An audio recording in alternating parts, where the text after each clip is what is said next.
What's going on, Fortnite fam? Welcome back to the Fortnite Champion Series. That's right, it's time for the reboot round in NA West. If you're just tuning in, we started the day in Europe, then we had another reboot round in NA East, and now we're going to end the day in NA West. The crazy thing is, in those regions, we only had 3 matches. Here in NA West, we have 4. That's right, you like the reboot round. Well, you're going to have all the reboot round that you can handle today. And of course, we need friends to talk us through everything that we're seeing on screen. And of course, meme harder than anyone else has ever memed in their entire life. It's Shy Wager, it's Kelly. Friends, how you guys doing?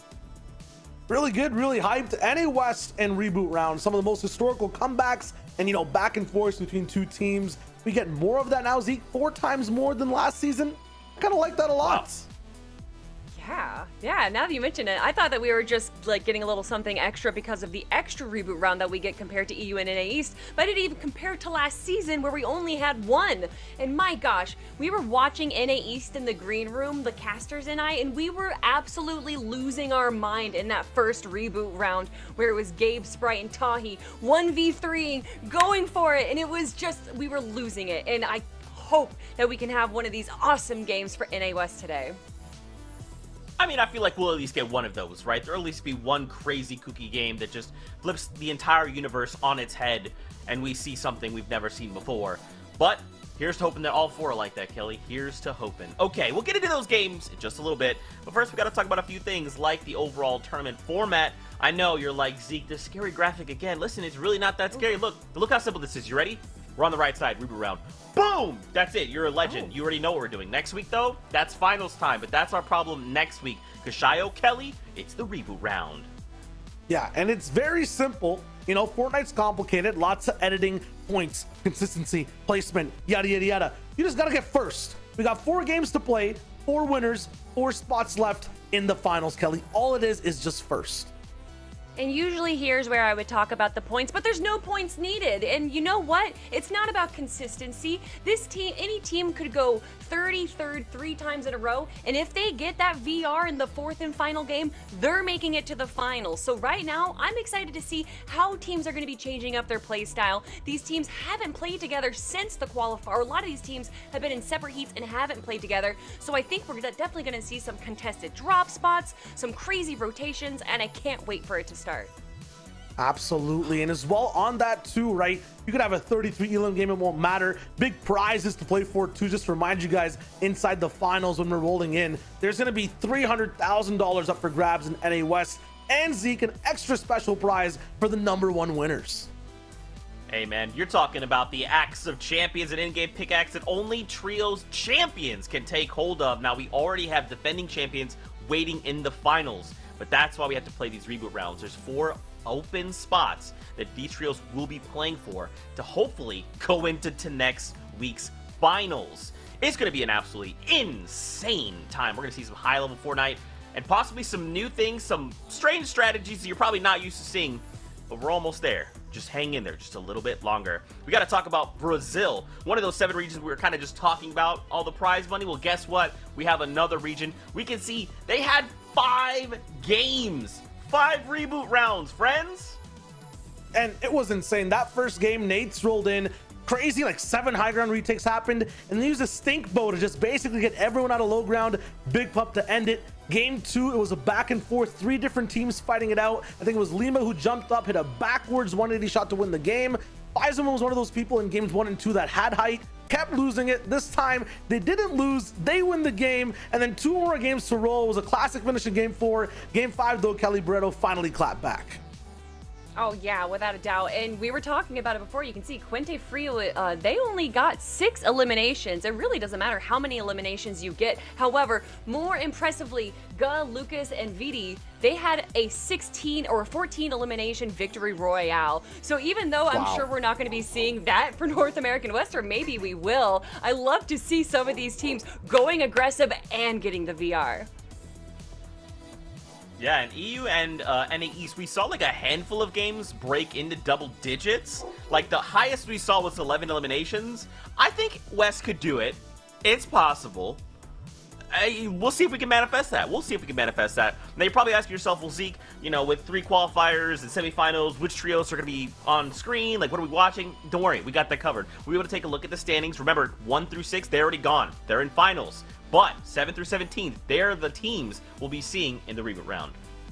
Yeah, big shout outs to them. The 7th to 17th is the focus on this page. You can see the top 4, 7th place, Prolo, Carp, and Moose rolling in very strong compared to everyone else you can kind of see on the page. But I think that Triggy, Zerez, and Goon are also a hot spot to look at in terms of a trio. They have a history of playing really well for one-off games. The Heat might have not gone to their plan, but they're definitely a threat. Mango, Kabu, and Pelican, they're also a strong trio, Kelly. Well, of course, you also have to look at 16th and 17th place right there. That's Jibba's team and OJ's team, and they both got a victory royale during the heats. Obviously, we just said this before, but consistency is key, so those victory royales didn't really earn them too much in the heats, but a victory royale will earn them a lot in our reboot round. But we have to take a quick look, of course, to Heat 2, which we got to watch yesterday. Congratulations again to Jagbear, Mojo, and Solution walking away in first place, and also Lewis, Benji, and Caesar grabbing 3 victory royales. But my attention is on to 7th place, Symmetrical, Cadenox, and Turtle Tavern. I swear this team has barely scraped by, missed the mark so many times now. They got 4th place in the first qualifier. If they just got a few more points, they would have automatically made it into the finals. And then, of course, we saw yesterday that they barely scraped out of the top 6 there, getting 7th place instead. Here we have the 11th through 17th place teams that are going to be joining them as well. Yeah, we got Tomu, Rice, and Josh. They were rolling in. Got a little bit raptured. I don't think they're going to be ever sticking anything afterwards in terms of reboot vans or anywhere, even medkits inside the game. A little bit of PTSD rolling in there, but they have a chance for redemption here today because they're in that top 17. Amp, July, and Zolok just rolled in at the end by 1 point as well. On Heat 3, though, this was the one that got very close the whole way through. There wasn't a sizable lead in the Heat. CZR, Bretta, and Crimson haven't seen it happen this way before. 2 VRs, and it didn't qualify for the finals. I mean, that's because besides those 2 VRs, the 3 out of the other 4 games, they placed 28th, 29th, and 30th. So they're definitely a hit or miss team, but this is the perfect round for them then, right? This is the hit or miss reboot round where you can go 30th 3 times in a row and then get the victory royale and win. And now taking a quick look at the 7 remaining teams that are going to be joining the reboot round right now. And my eyes are going to Javier, Jackal, and Rec right there. They didn't have the best Heat 3, but they're definitely a team to look forward to. In fact, there's so many incredible teams here. I almost missed 40R's name up there in 11th place. Yeah, we got 40R, EXC over there as well with Ruben. On that other page, we had Spidey with Vino as well as rolling in, which is such a strong team. Me Too, Feared, and Beast. I mean, Heat 3 literally has beasts. Oh my goodness. Heat 2 has gods that haven't ascended yet, right? And God Coup as well. Like, there's so many different stories coming in a reboot, but it's just 4 teams that can make it, Zeke. I know, man. I want everyone to go through so bad, but there's only 4 spots available. 4 seats. Well, 12 seats aboard the battle bus. Now we got to kind of take a step back. Let's relive some of the highlights from these trios. Kelly, you kind of talked about them. A trio that we kept thinking was going to make it and hasn't made it quite yet. It's Symmetrical and company. Listen, yet is the key word right there, okay? I have the utmost confidence that this team right here is going to make it through the reboot round and into the finals. Just this team alone, Symmetrical, Turtle Tavern, and Cadenox, they didn't play together last season, so they're kind of a newish team. Obviously, Turtle Tavern and Cadenox have been playing together for a while, but with the addition of Symmetrical, I truly think this team right now has great synergy, and they're going to be able to turn it around. But speaking of synergy, CZR and Crimson and Bretta, with only a duo from the Zone 6, grabbing a victory royale. Yeah, they're really good at stopping threats while winning games as well, so that's really big for Reboot. The thing is, though, they won games in a format where, you know, everyone might be playing to play out 6 games. It's very different in the Reboot round. Everyone's playing for that win. You won't have people just trying to clutch for 3rd place, so I'm wondering if they can adapt that way when the Reboot types of games, because if they can do that, it's basically showing me there's a really big chance that they're going to do really well in the finals as well. I'm hyped to see it. I'm so hyped. There's just too many good teams. The predictions for this was honestly too difficult. And of course, we have to talk about the 7th place team. That's going to be Prolo, Moose, and Carp. They had a pretty good performance. They averaged placement of just 12. So clearly they had a good job making it into the end game, but they weren't able to grab that one clutch game. A lot of eliminations to get the points that they needed to get into the finals. Yeah, Heat 1 was tough just because, you know, a mid-ground team has to deal with so many others playing that same type of play style. That was kind of the story for Carp, Moose, and Prolo. Sometimes going up, sometimes rolling down. Talking about wins, though, that's really what's needed. That's one of the things that, you know, the things on mid-ground that's kind of troubling is really going for wins. A lot of the times teams that way can average 5th place, top 5, edge towards a win as well. But to gain control, you're gonna have to basically surpass their limits and do more than ever before. So I'm hyped to see Moose, Carp, and Prolo roll for it. Moose has basically said on Twitter too that he's manifesting a reboot round qualification and win. I want to see that manifestation basically, you know, become reality. It'll be a fun thing to watch. I'm excited to see how the low and mid ground teams are going to be changing up their playstyle a bit, because I think the teams that are on the high ground right now, they're kind of used to, you know, winning games, not tournaments, but that's what the name of the game is for the reboot round. The lower teams are typically the ones, or the low to mid ground teams are the ones that go for those eliminations to kind of boost up their points. Clearly, they're not going to be doing that right now, so I'm excited to see if we're going to see something like what we saw in NA East, where one of those low ground teams comes out from behind like a thief in the night and goes for the 1v3. I'm vibing with that. Well, we'll see. Remember, it's only the victory royale that matters. Anything can happen, and anything will happen. Kelly teased it not that long ago. It's time for predictions. We got to see which of these trios we think will come out with a victory royale. Now, Sundown started us off, Kelly. We went with OJ, Devour, and Buzzo. Why do you think that is? Well, should I call him out? I should call him out. First of all, he did pick Symmetrical Cadenox and Turtle Tavern, but then he switched it. He thought he was going to be cute. Obviously, OJ, Evol, and Buzzo, they're a great team. Of course they are. They got a victory royale in Heat 1, so they're a good team to pick. But it's going to be Symmetrical Cadenox and Turtle Tavern. I'm putting it out there in the universe. They deserve this. They've been so close every time, and they're going to walk away with that first VR. But Shayo, you seem to differ from me and Clay's opinion. All right, listen up. I ride the vibe. Okay. I'm with the wave. I also think Symmetrical Cadenox and Turtle Tavern will roll in.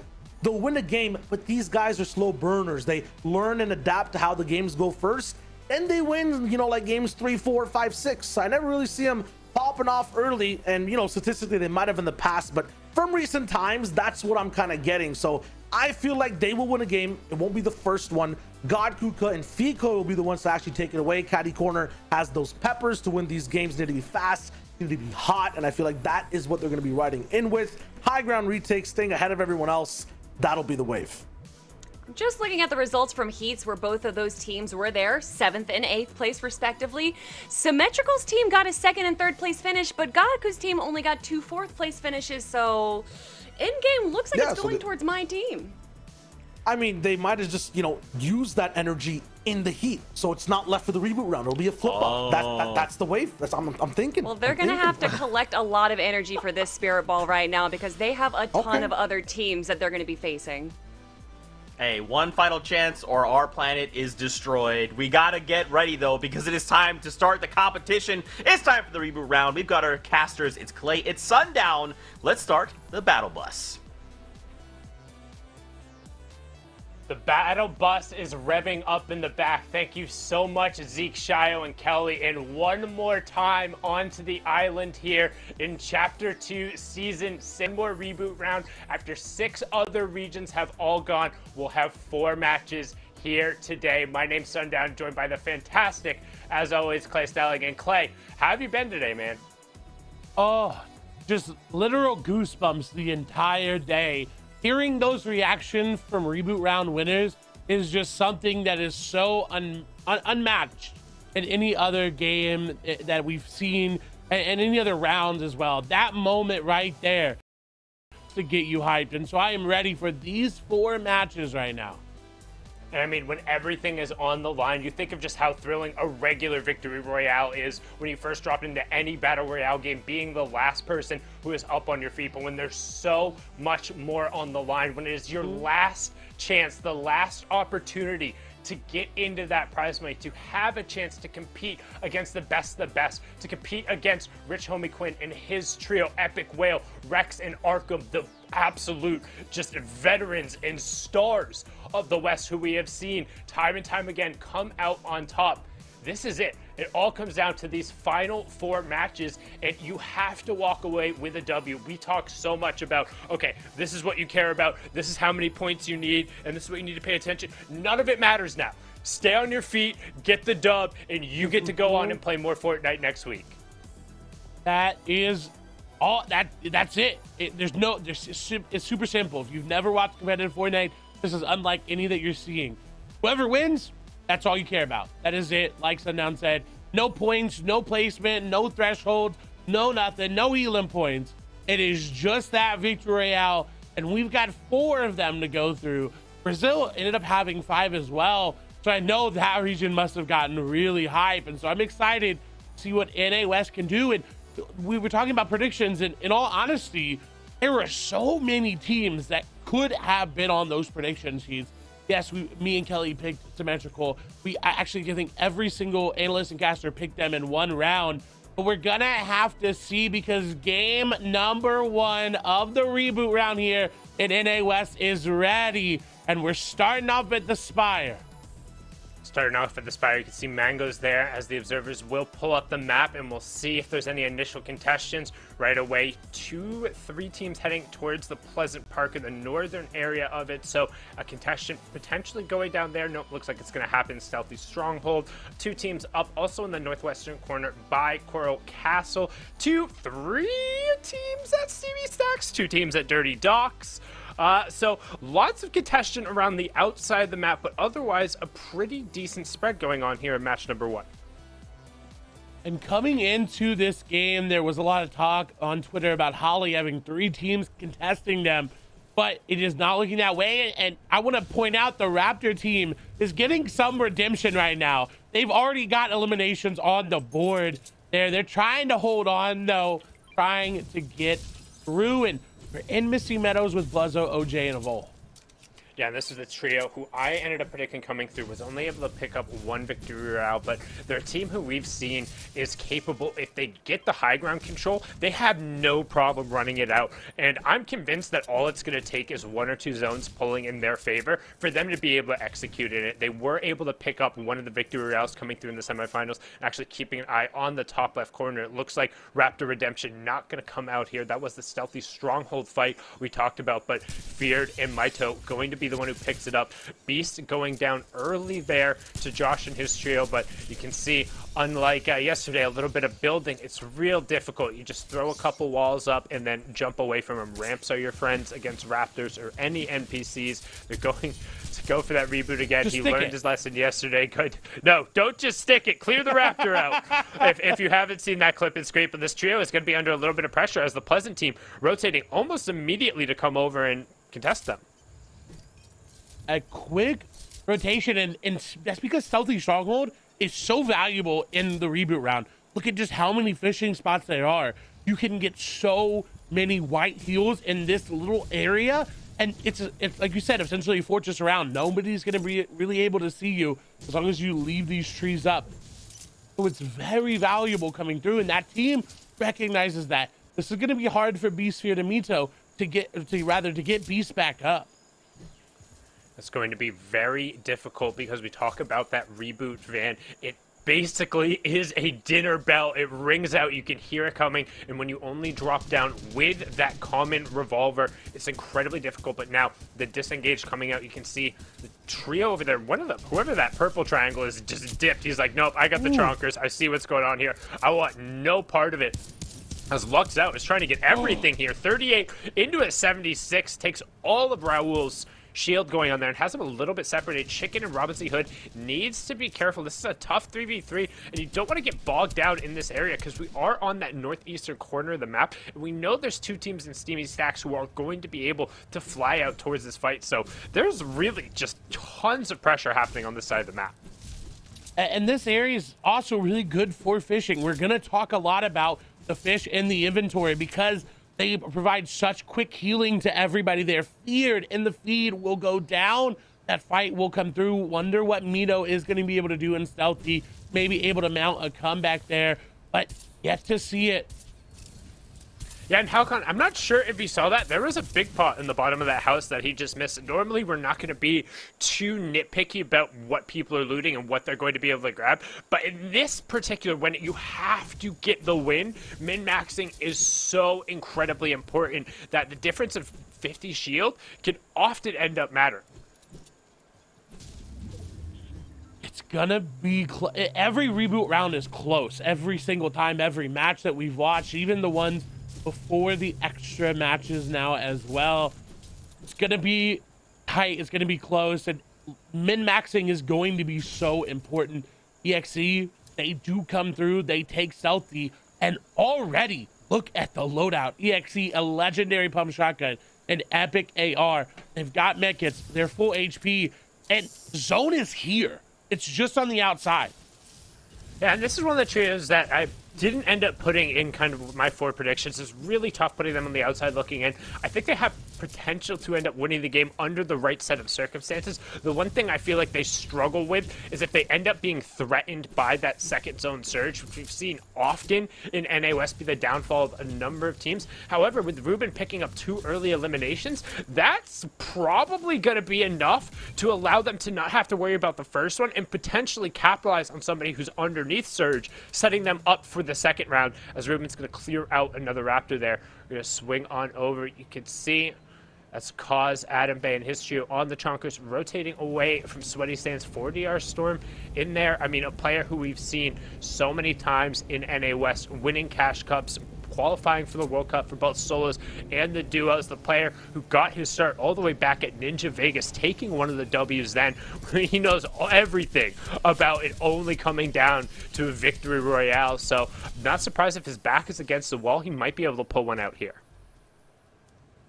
They had a lot of heals as well in their inventory. We move over to, this is one of my predictions for the latter rounds. Round number 4, have them picking up that victory out. It's Lucas, it's Gur, it's Flaws.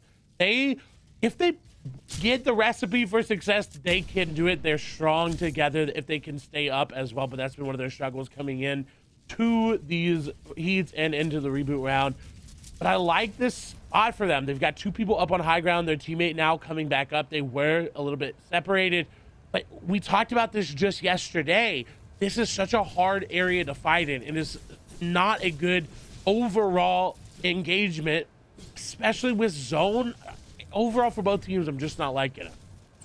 Yeah, it's really difficult to finish somebody out in this area. It's so easy to just rat around, go find extra mats, and just always replenish yourself with woods. With the amount of wood pallets that are there, when you're able to hit those empowered strike, those blue little circles that you see, it gives you nearly 22, I think, to 26 wood a swing. So you're really able to just quickly trade out a couple, throw some mats up, build up vertically. But you also need to be aware that you don't want to burn through necessarily too many of your hard mats here, because while there is a decent amount of metal, there's not enough to top players back off. And Flaws and Lucas recognizing that we don't want to get bogged down in a fight here. That is awful. They want to get to fishing in the swamps. So we're going to swing back on over. Buzzo perched up on the high ground, trying to get some shots down, trying to guarantee Storm Surge. If you're unfamiliar with what Storm Surge is, it's a mechanic that rears its head a lot in competitive Fortnite games due to the density of players who are able to stay up.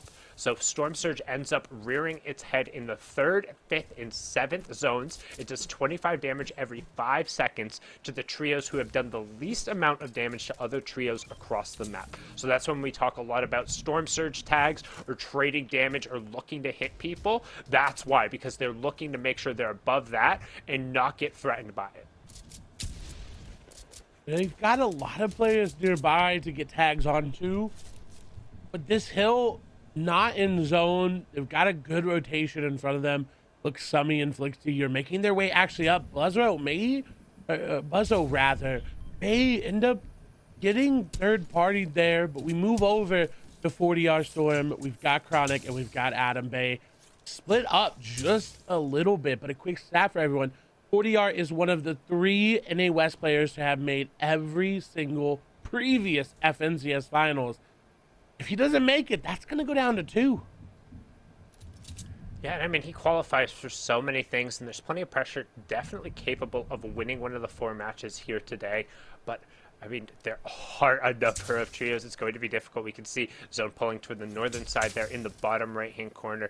I mean, 40-hour Storm, he's been around forever, a veteran, despite being relatively on the younger age. I think he's only 16, maybe 17 this year. I say, oh, wow, it seems like how they've grown up, but he's really been around and playing since he's 13 and 14, one of the youngest competitors back in the day, but now has just so much savvy and so much experience that when it comes down to getting a W, he's more than capable of it. That's often why you're going to see him with the fish in these endgame situations. And right now they're doing a little bit of a split where him and Kaz are next to each other and Adam Bay is over on the side, so they have multiple fire angles to try and look for these Storm Surge tags. Because face it, we're doing a ton of talking right now because nobody is fighting. After that initial drop, nobody wants, there's no point. Minus getting Storm Surge tags, you don't want to commit to anything. You get a couple rifle tags, you're like, we're good. There's no reason to push down because any single one of these trios is capable of just bogging you down enough to say, fine, you want to get your Storm Surge tags on us? We're dragging you with us, and there's no way you're making the end game because we will hold you here. And at the end of the day, you need the victory royale. That's all that matters. We hop on board here. Depx, Yeserman, trying to get some tags onto Rimir, Lunch, and Racer. They're in a real awkward position. They're not going to have too long of a rotation. We did see the zone was on that northern side, but they are hip to hip with this team, and no real changes in elevation or cover to break line of sight. And they don't have a lot of heals, right? They've got 15 bandages, 2 peppers. But look, you see here, 140 effective HP. They're below Surge, and we'll wait for a minute, but it updated. It is going to go up eventually, so they're fine for now. But still, 120 is not safe. You saw it just immediately drop there. They're going to have to find more tags.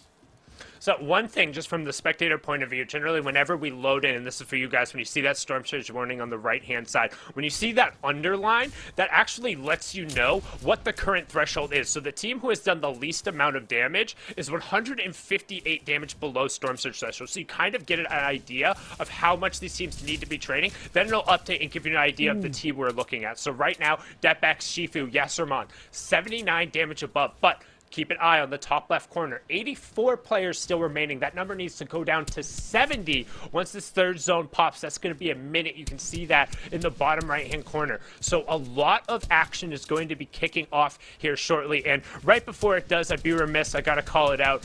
It is my mom's 60th birthday, and I just got to give a shout out to her. Happy birthday, Mom. Thank you so much for everything you have done and allowing me to chase my dreams and do all of this awesome stuff in video games, because it's been an incredible experience, and that's what it's all about. And that's what it's all about for these guys here today, trying to chase a dream, finalize that dream, make it to that FNCS finals with that one last opportunity, because sometimes all you need is that one opportunity. And right now, Sky, Speakom, and Jibba are trying to not be on the bad side of that Storm Surge that we were just talking about. Right side, 223 damage below. They grab a couple tags there, but they've got to close the distance quickly. They've got to get in the box. And this team is putting themselves in a very one-dimensional area. You can't go out. You can only really go up from here, as we do see Skies, Speakom, and Jibba trying to get on in. CZR is going to go down in the feed. Skies getting the pressure down. Busy is going to fall. The Storm Surge is active. They are going to start getting hit. They have to be careful. They have to go in. They cannot. And it's on to EXE. It's on to Becky. It's on to Ruben. They're going in. Sky's taking down very low. Sky's going to go down. Become going to go down as well. Jibba, the only one remaining, has to try to find any sort of elimination. No, they are out. They have 3 more chances left. EXE, Ruben, and Beck will stay alive for now.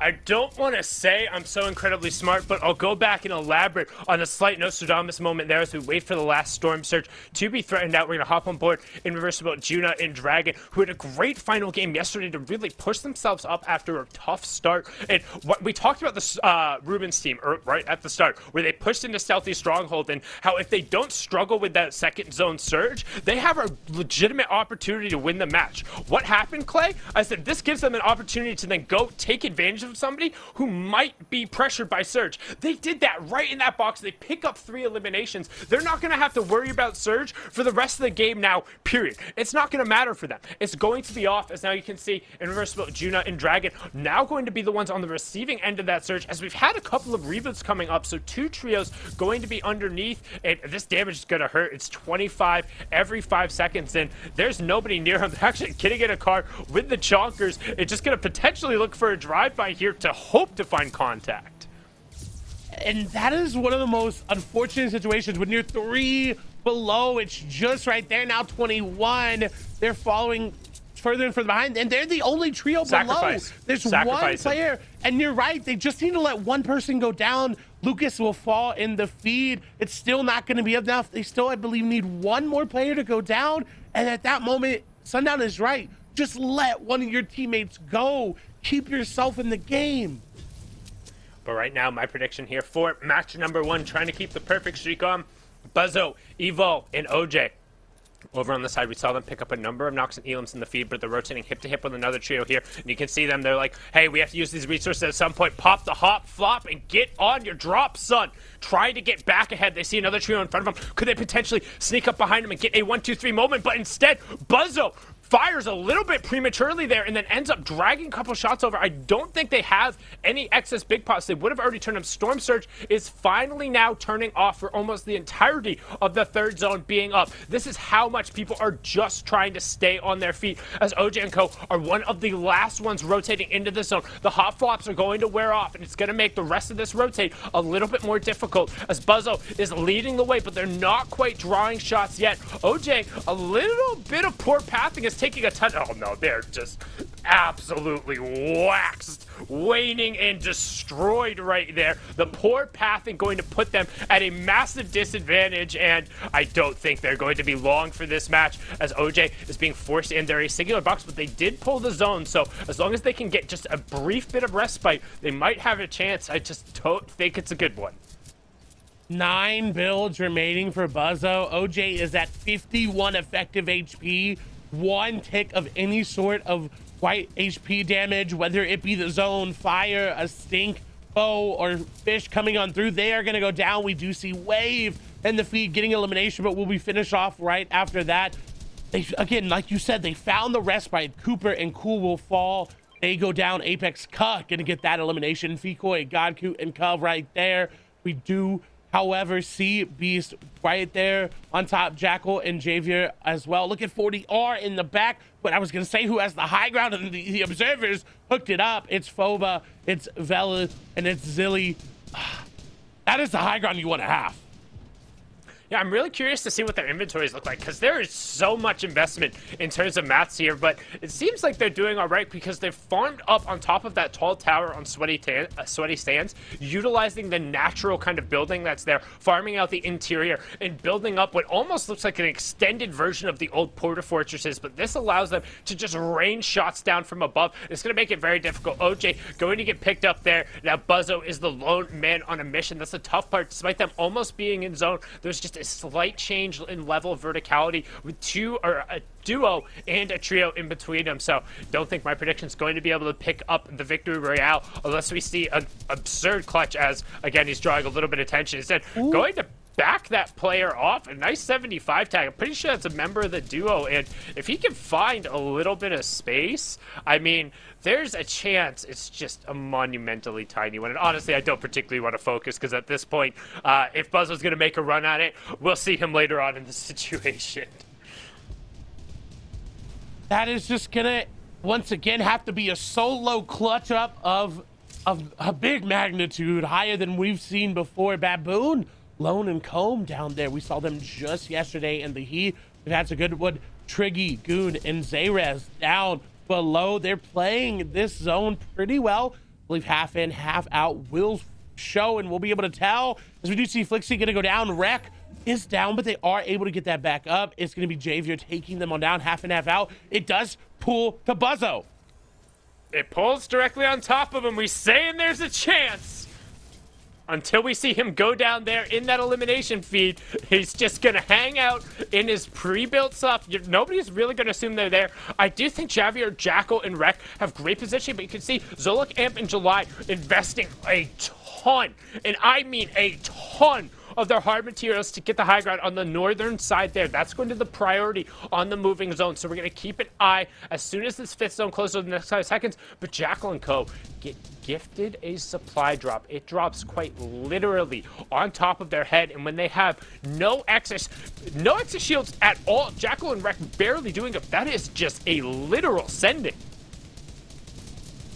It was perfect. It's what they needed. Lunch and Spidey are going to fall in the feed on this rotation. We're not going to have Storm Surge for this zone, which is kind of uncharacteristic for NA West. We normally see it here, and we'll see it in the moving, but everyone trying to stay alive. Unfortunately, not as many as we've seen. We talked about July, Zolik, and Amp.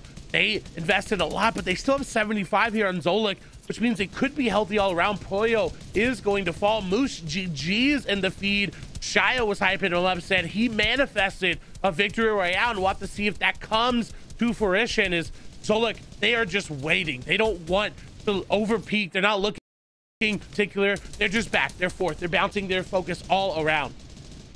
He has so much medium ammo, though. Like, I feel like he should at least be spraying out some of these bullets and making something. Oh, his zone pulls as far away from them as possible. CCC immediately drop down a layer. Azares is going to go down. You would expect Buzzo to drop here in a second. Azares being finally confirmed there. Jackal's going to pick up one onto Triggy as well. That was the team who was gifted that supply drop. They're ahead of the zone there on the right-hand side. You can see Ruben, Exy, and Beck Bay 5. This is the team we talked about over at Stealthy. Then got gifted the fight against the team under Surge. They're versus July for the high ground control, but July, Zolik, and Amp have invested almost every single one of their hard materials, peppers as well. The question is it too early? And right now, pause for a sec, they're still below Storm Surge. And they're being fought for high ground. They can't invest that much to this. They're trying to go through. That player may not have win. The shots are there for July, but box like a fish. They go down. No fish for them. No victory out for him. In particular, his team is still there. They're fighting Amp, but it's going to be back. It's going to be XC. It's going to be Ruben. They came in decisive. They started off the other game. They said, we want Stealthy and Pleasant, and now they have the high ground.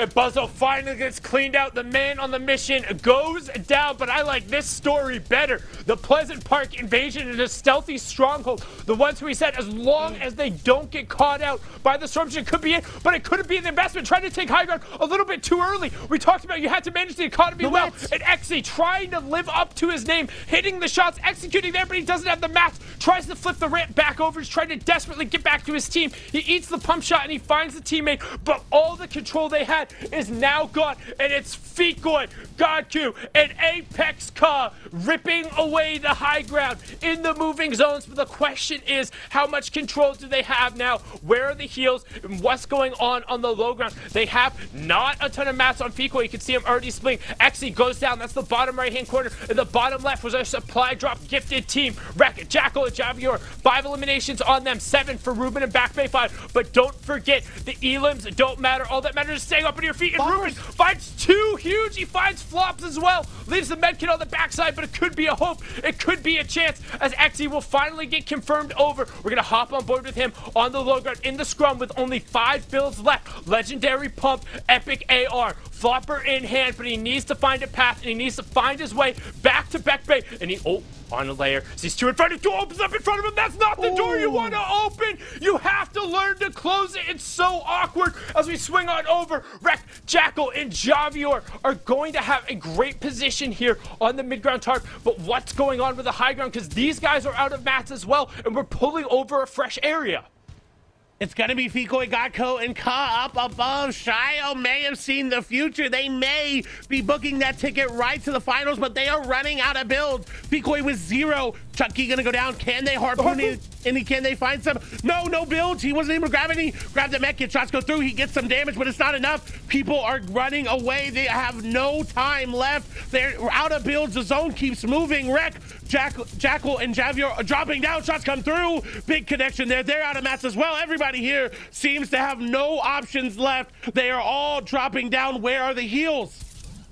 Where are the heals? Who has floppers? And who's able to find the fight? Who has a full trio left? Because it's pause back. Holly Stephs and Andy Verga have a med kit on them. No floppers so far in play. This is the trio I want to watch. Down on that low ground. Jackal, Javier, and Rek have done so well since they had the supply drop. Just keep control. If they're able to stay hip to hip, moving back through these old builds, able to find it, they should be okay. They're able to find huge shot going up, has the tack, and they're still staying hip to hip. 3v3 v3, and Rek gets wrecked, destroyed, obliterated. That's what happens on the low ground. Jackal is ripped apart, and Shio Wager, he's the Nostradamus himself. Fikoi goes to challenge, but Verga backs him up. He says, not quite yet, Sundown. There's still a chance. What was a 3v3 is now a 2v2 for the first reboot round. For one of 4 tickets to the finals, it's Godku and Apex Ka versus Andy Verga and Holly Stephs. Andy Verga and Holly Stephs on the low ground. Apex Ka. Apex Ka is going to be the one to challenge. He has the pepper and the lower HP. Godku is up on the high ground. He's going to take a tick and try and execute on the medkit. There are no floppers in play. It's going to be on who can find the siphon, and if there's any pressure, if Godku can just run away, it's over. And Shio looks real good right now. Match number 1, Godku, Fikoi, Apex Ka. You're going to the finals. They played it perfectly. They knew what they had to do early game. They got all of the heals out of Stealthy. They took high ground and they said, hey, high ground, it's going to win this game. And that ticket right on through.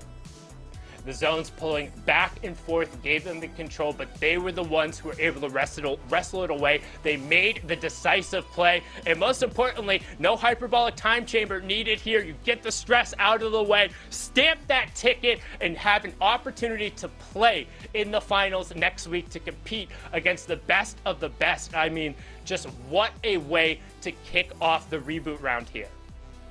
And we're definitely going to have to throw it over to Shio, Kelly, and Zeke to see exactly what we missed so they could break down that win for us. So, Shio, you know, do you want just a moment to brag, or do you want to just be humble? What did you want to do about this? Okay, no, the humble approach. I want to right? appreciate Godku and how they played. Look at the strats for how teams are playing too. There's height retakes going on. It's a good time to be alive.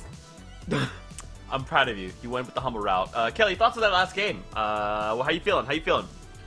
I mean, obviously we saw at the start of it that only 30 teams made it in. 3 of them didn't make it in, and one of those teams was Symmetrical's my team. Unfortunately, one of their players did lose their power. I'm not too certain if it's back yet. So clearly predictions were a bit skewed, but it's no surprise that Shio's pick did win. Godku's team was absolutely incredible. They held height, I think, from zone 6 even. They did a really good job continuing to hold that height. And then when it came down to a 2v2, they clearly had a plan in mind. One of them dropping down, going for the aggression, while the other one stayed up and healed. And that's when it comes down to a Victory Royale reboot round, that's the kind of plan that you need to have, and they went in with it. Yeah, and there was a plan formed from a very scary situation. I've never seen that much suspense where no one has mats, mid, low, and height, and it's basically who gets elims first, right? Because that's where the siphon and then the extra mats come in. Everyone's kind of like, yo, guys. There was no floppers. It was a 3v3v3 on like low, mid, and high ground. Yeah, no, it was like a lot of like uncertainty for a long time. Yeah, I think it was Pico who dropped and got the first pump through. They got mats first, and then everyone was forced to kind of, you know, tiptoe, play footsies back and forth. Everyone finally dropped down. They had so many, you know, collected mats from all the elims. After that, though, the height team, Godku's team, they ended up winning. Zeke, it was nuts. Man, this means that you and Ozzy have now somehow pulled off the first game correct prediction. I'm impressed, but now we have to go for the 2-0 shot wager, which means we'll be taking a look at predictions in a little bit. First, we got to relive this moment. We got to kind of see how this all unfolded. Godku just going straight up gold there with the trio. Yeah, height changed, I think, hands at least 3 times. Godku's team was the last one to pick it over, and the second height team ended up mid-ground and nowhere to be found. This is that stalemate situation overall that led to a 2v2. Apex going up top. I thought he'd have some type of heals all the way there. The met kit's there, but time's running out over here. You 100% know he can't actually use them. Past that all the way towards the end, he ends up going down, all up to Godku. He's there for it all.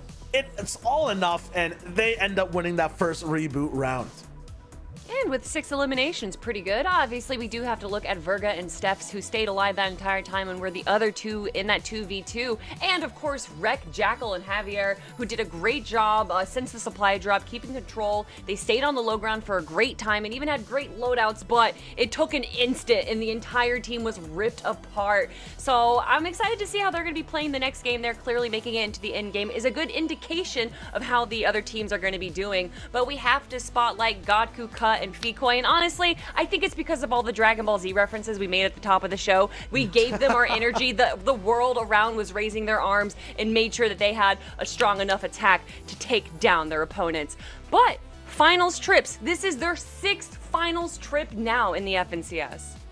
Yeah, this is nuts. And you know, the top qual finished 14, rolling in. Their heats placement also looking like 8. This is definitely a very big upgrade coming through for them. I'm wondering though, in finals when there's stronger teams, are they up for it on that game? Closing games they can definitely do. Fighting off caddy off spawn, working the mid game, that'll be their next challenge. For today though, they kind of proved how things work. It looks great. Lots more of those, Zeke, to talk about for the upcoming games.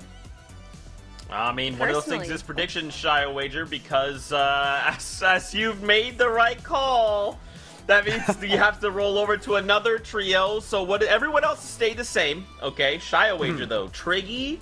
I mean, okay. Oh, talk to me about this. Why this one? Why this trio? I actually ended up interviewing Xerez a while back for a DreamHack type situation. Very confident, been learning as well. Also good at winning the one-off games. And Triggy is an absolute beast on the field. Goon is there too to make sure the whole trio's operating well. It'll be fun to watch them over. Kelly, though, what's going on with Symmetrical Kid and Nox and Turtle Tavern? I'm not too certain. I haven't been able to check their social media recently, so I'm hoping that they were able to get the power going back on and Caden Knox will be able to join his team into this game because, my gosh, to like almost make it into the finals so many times and then to have your power go out literally right before the reboot round starts is going to be rough. I'm interested to see how Trixie, Xerez, and Goon do. They're going to be potentially landing Coral Castle, I believe, if I'm not mistaken, and there's a lot of really good teams around them. In conjunction to that, with Fikoi, Godku, and Brian gone from Caddy Corner, I'm excited to see if CZR, Bretta, and Crimson, who were originally going to be in Caddy Corner, are going to be going back there now and they're going to have an easier time going into the end game. So it's going to be excited to see. I love it. Breakdowns on point, and that's what we like to see, okay? Because don't forget, the team that won, that's it. They're out. They're going to finals. That means we're going to see another trio pick up a victory royale and move on as well. So you know what time it is. We're going right back into the action. Clay, Sundown, let's hit this with game number 2 of the FNCS Reboot round. Over to you. Thank you so much, Zeke, Shio, and Kelly. 1 down, 3 to go. And over at Lockie's Lighthouse, everyone is looking for a lighthouse, a chance, an opportunity, a beacon, a passageway into the finals. We saw it stamped there in match number 1 by Godku and his trio with the great medkit execution and the composure at the end game. Who will cement it here in match number 2? And looking at the map, we can already see a little bit more spread out. Only really contention going on in Lazy Lake and some interesting splits kind of on the interior, the eastern side of the map. Oh, and Sweaty's contested. NA West is not a stranger to splitting. Look at that little purple arrow right there on the Cammy split in between a whole nother trio as well. If they don't get out, they're going to have a hard time rotating them through, but it's Buzzo, it's Evol, and it's OJ with an uncontested Misty Meadows. While Misty, not so great in the normal heats and the normal point setups, it's amazing for the reboot round. Yeah, I like Misty. I think Misty's all right. It depends. Like, it's relatively central to the map. I think the biggest issue with Misty is that rotating past that spire for some of the northern zones is just an utter nightmare. And that basically means that anything pulling towards the north and also the eastern side of the map isn't great because there's so many teams who are going to be like pulling in from that area and that you're kind of default giving up high ground control. That's not so great, but 40R Storm in a not so great situation here as Robin Z Hood and Raul backs him off, but Kaz and Adam getting a great angle on him right away. Kaz actually going to get shot down, and he needs to be careful about this engagement because not necessarily too looted out, just a whole bunch of green weapons there, actually rocking the primal shotgun, but this fire is going to spread, and that building is not safe. That's a whole bunch of wood. It's going to burn. It's going to burn quick. That's why the team down below is trying to run away. Kaz is tracking them, though. They know where they are. They can hear those footsteps. They're going back in, though. trying to bait him on out, splitting him on up, but Raul, Chicken, and Robbins have a very limited time here in this house. Is this fire going to continue to spread? You see it continuously burning. They're running out of options here as well. With where they are, they don't really have a lot to work with. The shots will continue to come through. They're gonna run out of mats. They're gonna run out of space. They've got to make a play, and they're gonna have to make it soon. You just don't want to get bogged down in these fights because, again, we've talked about it. What matters? The victory royale. Nothing else. It doesn't matter how much you're able to get eliminations. Those points don't count for anything. But you also need the resources to be able to do that, which you can see Storm trying to get these gas cans in. It looks like they finally isolated somebody, but the Primal Rifle having no first shot accuracy kind of betraying Storm there a little bit, not necessarily finding shots typically he'd be able to find, and also misconnecting the builds there, causing himself to take a couple of shots, and oh lord, finding back-to-back shots and dig coming through as well. The higher fire rate of the Primal Rifle doing him a little bit of good in that situation. As you can see, I'm just trying to manage the mats to make sure everyone has enough to fight, as Cause is being backed off and has very little in his HP pool. However, he was able to get a knock there onto Robin, so this is a 3v2 if they can push through, and they're going to be able to find that confirmed. And as I said, Storm gets taken down to just a sliver of HP. At 2 HP on 40R. Cause is going to go down as well. So essentially, Adam and 40R have no HP. They're separated. They're not even healthy enough to build with their match. Chicken is going to take him down. Raul going to take him down as well. And that's it. They are out. Game number 2. They don't have a chance at winning. Yuck. Yuck. Just for both teams, it's not going to be a great situation for that sweaty team, as you see a number of people rotating through, but it's just so tough getting bogged down there and going back and forth either way. You thought they had the advantage, but it's just an icky situation for both of those trios. So we're going to go somewhere where the grass is a little bit greener. Remember, looking to find some shots with that bow right outside of Colossal Crops, kind of peeking out there, being a little bit of that external scout, getting some poke, trying to trade out for the Storm Surge tags, which, as we saw in match number 1, oh, Robbins, this is literally what we just talked about. It's like, oh, yay, we won the fight, but, like, at what cost? Robin's immediately taken out. Chickens is isolated right now. Raul is going to dive in with what? A rare primal shotgun? No, instead he's going to grab an uncommon pump. Like, this is just a tough 2v3, and Carp and his trio should be able to take advantage of this. And I like what Raul and Chicken are doing. Yeah, exactly. They're disengaging. They're running away. They know, hey, this is just not a fight we want to take. We know what's on the line right now, and this is their only opportunity. But Moose, Carp, and Pollo are not letting that happen. They're trying to find angles, and Raul is actually going to get more than likely eliminated here. Chicken says, I'm out. Goodbye. I'm going to try to keep our hopes alive. Maybe able to wrap around for a reboot card pickup on Robbins, but Raul really has to find some time, maybe get elimination here to try to get back up on the mats and HP, but running out of builds, 2 remaining. The shots come through, 5 HP, and no, they're going to go down. And if they do not shake him down, that's such a big misplay. They should be able to shake him down and find that information, but Chicken should be aware that that's coming. And I don't want to make the obvious joke, but he's been running around like he's not necessarily having all of his body parts attached right now. It seemed like he was going to be able to disengage, and he could have just dipped and got out of the shakedown range. Instead, he's just hanging out in the softie shack, saying, no worries, don't worry about me. I'm not here, and looks like no shakedown came through, so he's just gonna hang out, you know, roost up, potentially look to see if he can't double back for a cheeky reboot. Now we're gonna swing over Tamu, Rice, and Joss. They're getting a rotation. They're out of stealthy, and it looks like they're coming from the southwestern corner. So either a long rotation on the western side or a little bit of a pivot saying, hey, they want nothing to do with that aggression, the fish, and the attention that draws in the reboot round format. And they're looking pretty solidly looted. If they can get up to max materials, they're in a prime position. And as we're swapping through, an epic tag as well on Tamu. This is where they want to be. Definitely a lot better than that first game from them.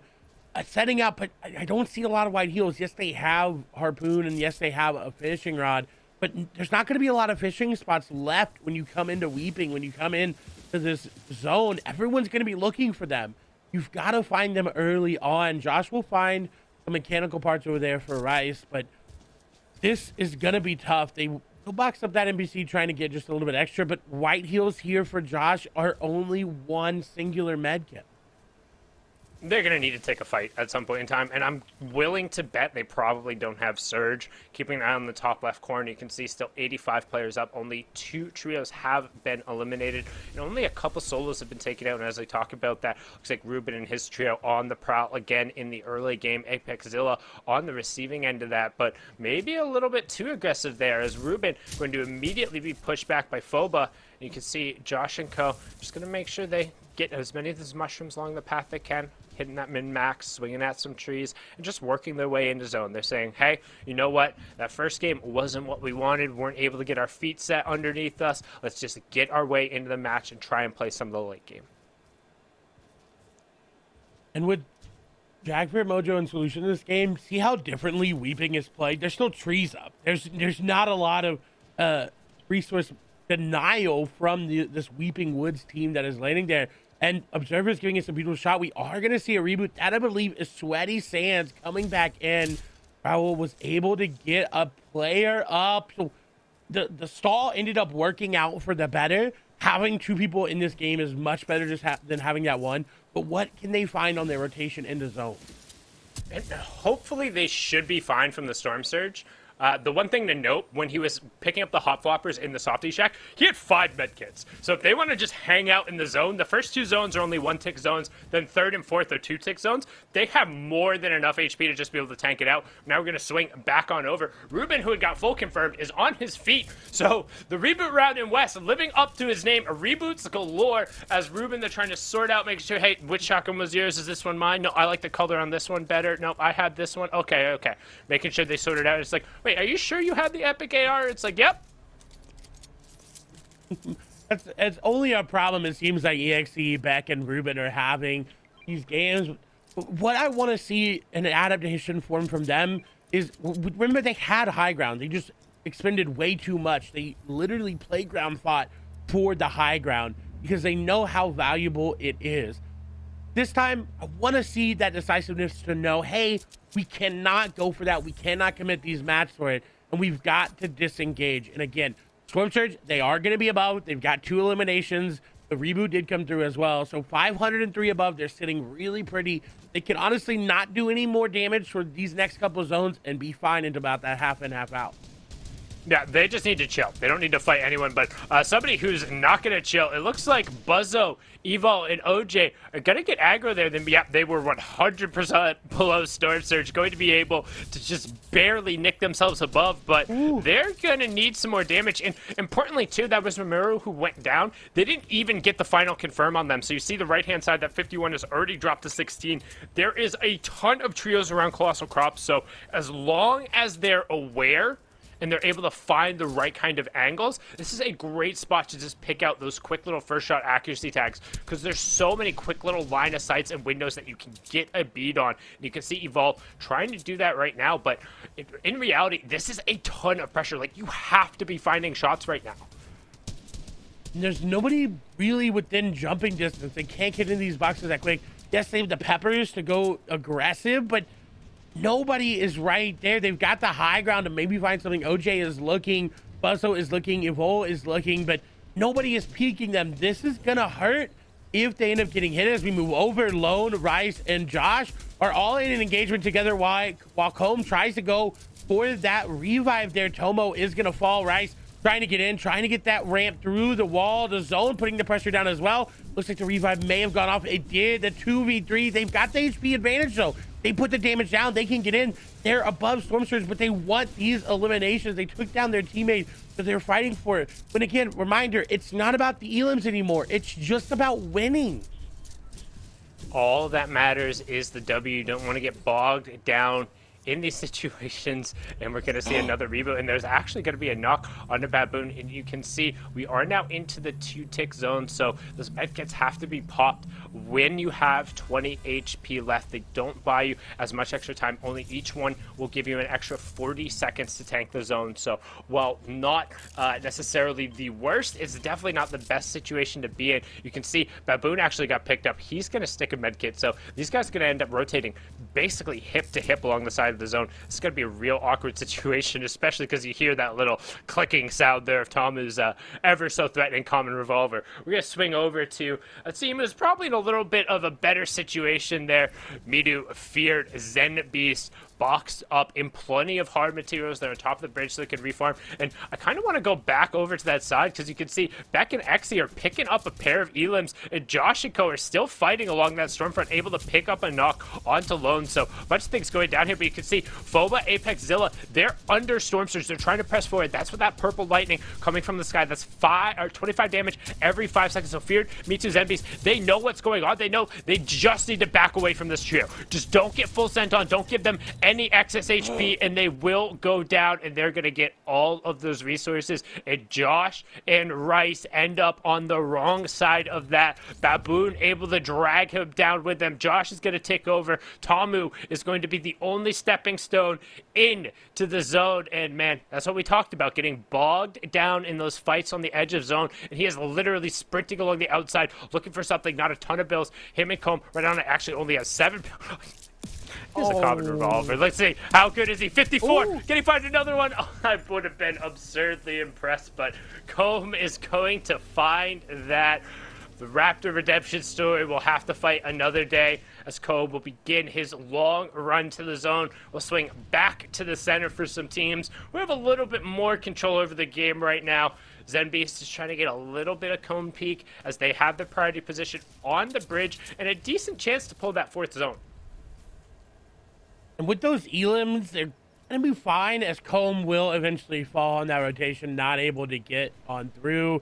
Look at that northern side of zone. It's essentially a third of the zone that nobody is in. There's not a single trio anywhere near that. If it pulls there, there's going to be a lot harder rotations than we've seen currently coming through. I would not want to be one of those trios that's coming down this river right now because they would, oh no, it's just going to be tough.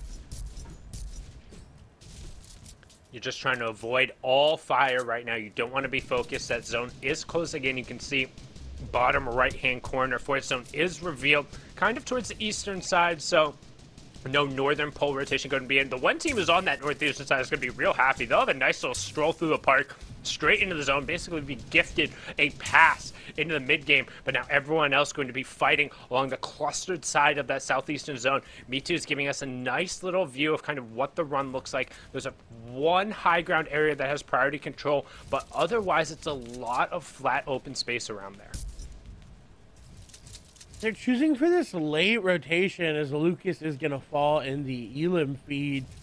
Angel and Sammy going to get an Elim. Evol is going to get a knock there. Actually, just to confirm onto Lone, rather, coming in to that zone. Great Elims coming from them. They are trying to continue that push because we saw them so close. They were there. They ran out of mats, just not where you wanted to end up running out of mats on that high ground as Confi, Nyes, and Cosito making their way through the lower part of this bridge, kind of really protected because of all the builds up above. Midu right in front of them. If they spot him out, it's just a quick turnaround, spray him down, but they're building up. Very great move here from Cosito and Nyes, leading Confi in charge. Shots may come through, but look, 30 AR ammo. They have a lot of shields, but with 2 Slurpfish, I'm worried about what their white heals are. EXC is going to go down.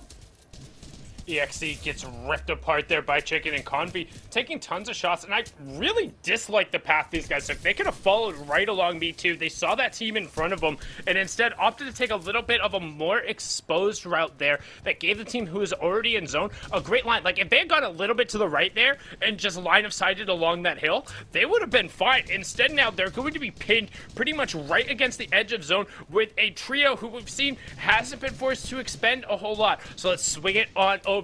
Crimson, Caesar, and Bretta, a team who is able to win 2 matches in the heats and yet not able to walk away with a qualification spot in prime position right now in terms of where they are. You can see right-hand side, everyone is crowded around the outside because with the 5th zone coming in, that's going to be the half in, half out, which represents our transition into that mid and late game. We will then have the moving circles in zones 6 through 9. Storm Surge is going to turn off here once one more player goes down, so not going to have too large of an impact. And Clay, the zone pulled directly on top of him.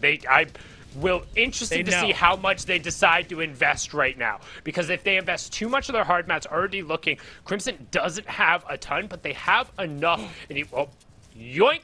Too late. Somebody else already put their hand in the cookie jar and took it away. The question is, will they get caught on camera, and did they invest a little bit too much? Because the high ground control is no longer theirs. It's Old Man Cooper and his trio. However, right as we say that, looks like Cool caught a little bit of action, and Spidey says, let me build my web on up here. They go in and they go aggro. Cooper gets ripped out of his walker and thrown on the ground. He wants nothing to do with that, as Cool is going to try and back him up into the tarp, and the high ground control goes over to Bumpkiss, Venor, and Spidey. High ground control trading between 3 different trios. Nox trading between the same trio. And that was such a smart play, though, from CZR to realize that we should not have the high ground control. But look who is on the opposite high ground. It's Buzzo, it's OJ, it's Evol. They are betting that this high ground will pull to them, and we will find out in 30 seconds if it does. And they're even posturing to the other one as well. This is their game. This is their game. They got it. I'm gonna believe. I need to catch up to Shio. I'm not gonna lie. I talked a whole bunch of smack during the predictions. Shio ran away with it the last season here in NA West, and I put in a ton of homework. Really wanted to just stomp on him. I did a lot better in the qualifiers. Did okay in the semifinals, but I would really like some dubs here. So I'm hoping that the zone pulls towards them. You can see 17 trios still up. There's a lot of investment from both of these trios. OJ, Buzzo, and his trio, and it does. It's gonna pull back across to the southeastern side. Everyone's going to have to come across them, but you can see they already invested a sizable amount of their mats to get it. They need a refresh. They have the harpoon, though. If they're able to find an elim or a knock in the open, they can convert it into materials, and that other high ground is real far away. There is no easy rotation to come down from that side. The only thing I could see is coning and hot fishing your way on through, but no one wants to waste those hot fishes right now. Throwback to yesterday when we saw that come through, as they're using their AR ammo. They have 500 here on Buzzo. They need to shoot, and they need to keep going, because Buzzo 11 builds, dropped a lot of it there to his teammates, but if the other high ground is still there, they're shredding it down, though. This is what they need to do. Keep the pressure there, because if they can make that team spin enough mats, they're not going to contest it. Look at Recto getting an elimination down below that BC right on the other side. Yeah, we're going to swing down the action in the bottom right-hand corner. Is Rek, Jackal, and Javier. We saw them in match number 1. They had a great rotation due to that supply drop falling directly on top of their head. Crimson, the team that we talked about, who's able to secure 2 VRs in the semifinal, picking up elims there. But Rek, all of a sudden, he's like, guys, holding my blueprints out. Guys, I have no more builds. Jackal goes down. It's all going to be on Javier to be the savior. And as we talked about, Evo also in a savior position, but he finds a huge one. That's onto Jackal himself. He's on the backside of the zone, trying to get himself back up, but he's the only one on his feet. That was a triple elim for Evolve, and we've talked about the individual efforts. Can he do it here? It would be such an absurd run. However, we've seen crazier things. Shout out to Sprite over on NA East with one of the most disgusting clutches in Fortnite history. Evolve on the top of your screen, gonna look to try and repeat it. However, 2 full trios in the bottom left and the bottom right is FG Beastie, Flixie, and Summy. Then you have Shifu, Yasumed, and Dep X in the bottom right hand. Evolve getting some pressure from the Stinks. He's gonna be able to find an angle and some more hard mats on the top side of your screen. Shifu and Co have the high ground in the bottom right hand, while Beastie, Flipsy, and Summy are all hip to hip on the low ground. Depex on the bottom right hand corner doing a good job of finding Smuck and finding the tags. 3 med kits as well onto Shifu. Don't necessarily see any fish. Evolve picking up another elim on the low ground. We'll keep an eye to see if he ends up dropping, because if he stays on his feet, anything could happen here, as we have 21 players left, 9 trios remaining, but Shifu gets a great beat and finds back-to-back tags. And we're going straight back over mountain. That's going to be so incredibly hard as we move up over a change in space and then over into the open area. This should be he's got the exotic chug splash cannon. What? That is so unheard of. It is so hard to get, but they get it in the reboot round. The one round that you need a heal off to come through. That is the best exotic to be in the game for them right now. And somehow they get enough gold. They can do it. They have the medkits. They have the chug splash as well. The chug cannon is so good, but there's fire up above. They have to be careful. They have to burn it down. They have to run away again, but that chug cannon will put the fire out. It doesn't matter if it's raining up above, down below. If the fire gets anywhere near them, they can put it out. Zone goes back. This is looking good, but look in the middle. It's Moose, it's Pollo, it's Carp. They are still there. Mito Beast still operating as well. Chunky has a chug splash cannon as well. There's two of them in the game right now. This is absolutely unheard of. We definitely have to take a look at that and see. This is going to impact the game so heavily. They're running out of builds on high ground. It is going back over though. 4 builds remaining here from Yasir. They are going for the heal off. Proyo down below trying to find anything. 2 med kits here for them. They have a lot of eliminations, but it doesn't matter. No builds remaining. They have to try to find a refresh high ground, pressuring them down. Look at how high ground is dropping down. They're so high up as well. Everyone going down. This looks like high ground is just going to take it. Yasir is going to have to go for the heal off here soon. Maybe even not. They're just slaying everyone out. Everyone is falling. They're dropping down. This looks so good for them. Everyone goes down. Moose, Poyo, Shifu. They all go down, and now a 3v1. It doesn't matter that you have the chug cannon. They say heal off. No, thank you. We want the elims, and they go out on top. Shifu, Deathbex, and Yasirman with the high ground control, running it out using the exotic chug splash cannon, but not really needing it as they work to top down. The zone's burning everyone else out of their resources, and they will book ticket number 2 to the FNCS finals next weekend. I'm just still so flabbergasted that we had not 1, but 2 of them in the game. I can't even remember the last time we saw that impact the game. And so now knowing that's a possibility for some of these trios, because reminder, they just won. That drop spot is open. That's chaos. That is chaos right there. I anticipate it will be chaos, but to cover what went down in that match and set us up for the last 2, we're going to kick it back to the desk. Take it away. Yes, it is I, the Master of Chaos. Hello, it is Zegamus Prime. Back on the analyst desk, we've got Shotwitcher, we've got Kelly. Friends, I don't know that we've seen that utility item. I can't even think of the last time we saw that item. And Shotwitcher, there was 2 in-game, and now everyone else is like, oh, well, they won with that. Okay, we should do that. That seems good.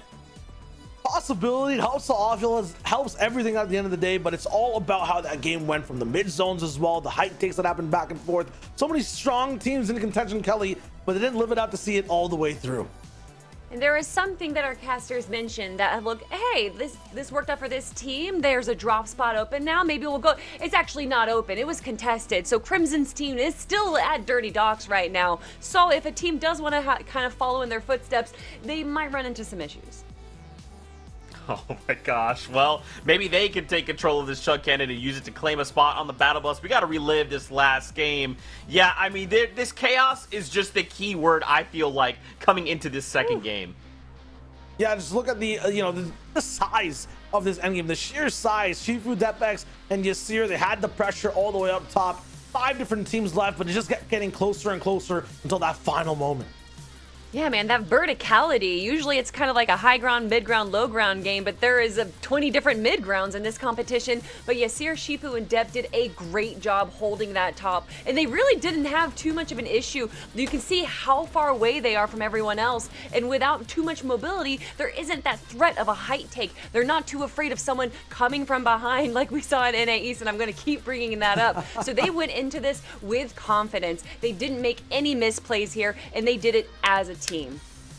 Absolutely. Drop downs were a little bit slippery, but once they get towards the end of the game, all the pressure adds up. That's the key thing. So much AR drop down. Yasir started with a lot. He kept railing all the way through. 9 elims, that VR, a ticket to finals. It's going to be amazing to see how they adapt against other big teams. That was also the story for Godku rolling in towards the day. It won't be that easy to have pressure actually develop into a win like that. Those low ground teams, they're kind of relentless, right? And on height, we know Epic, Arc, and Rex are so good at controlling it over there. They're going to have a very tough task, but they look really good playing from Reboot round today. All Of right, course, we and got to here take we it to the have- spotlight, Kelly. Yes, we do indeed. Finals trips. This is only their second finals trips, unlike Godku's team that had a few more. Their Heat's placement, though, 13th place, so I'm sure they're probably feeling pretty good. Usually we like to look at the teams that are around 7th place because those are the teams that barely made or didn't make it. But to go from 13th into the finals now, you'll love to see it. Absolutely. And for, you know, just these guys rolling through, having that type of middling Heat performance, it's a huge improvement for what they've been seeing all throughout the quals as well. That also does let me know that consistency in general might not be their strong suit. They should be used to wins in general to keep their dream alive, basically. So I want to see if these wins are going to be happening over and over again in those finals too. It can't just be that average placement. We're looking at some of the teams though that might pull it up afterwards. We saw CZR in that game. Buzzo had height earlier from Sundown side. Every team we're looking at here, Kelly, has a chance and has been in that spotlight, but they haven't got the final trophy just yet.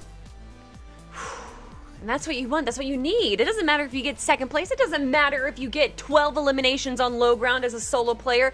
It matters about the victory royale. And right now, the story is if you have height, you're going to have that victory royale. I think from around zone 7 to zone 8 is where these teams are really solidifying, holding height. We have seen a few height takes, but that's usually around zone 5 to zone 6. And even at that point, it's a little too early to grab height. So I think right now it's pretty standard. We did see the exotic weapon, but it didn't really have too much into play of their success. I think this is honestly just going to kind of be a very standard situation. Yeah, West is just like a lot more meaner in this reboot round. There's so many more shots being fired. The heal-off potential isn't really there. There's no, like, you know, polite border in between teams. They're getting kind of, you know, ruthless. So I'm wondering if Buzzo is, you know, one of the big picks that can come through, force Sun out of the top, or we get some Zera situations. Clay and I are just vibing in the mix. Kelly, a little bit of the off pick that could also roll through. Anything could happen. Pick? And the best part about it is that there's 2 more games for them to roll through.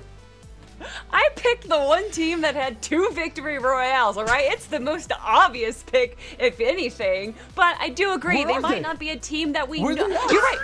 You're right, okay? You're right. But we've seen teams before not perform ever. This is their first FNCS, and then they make it into the finals. So why not this team, Shio? I mean, they are the rubber band team, right? They've been pulling back, no snaps, but I feel like they're at maximum length. This should be the time to come back and snap back at the same time. I hope they're up for it. But once again, gotta remember, everyone is trying to win. There's no teams in the grass who are just trying to survive and maybe clutch out a top 3. It's about the VR.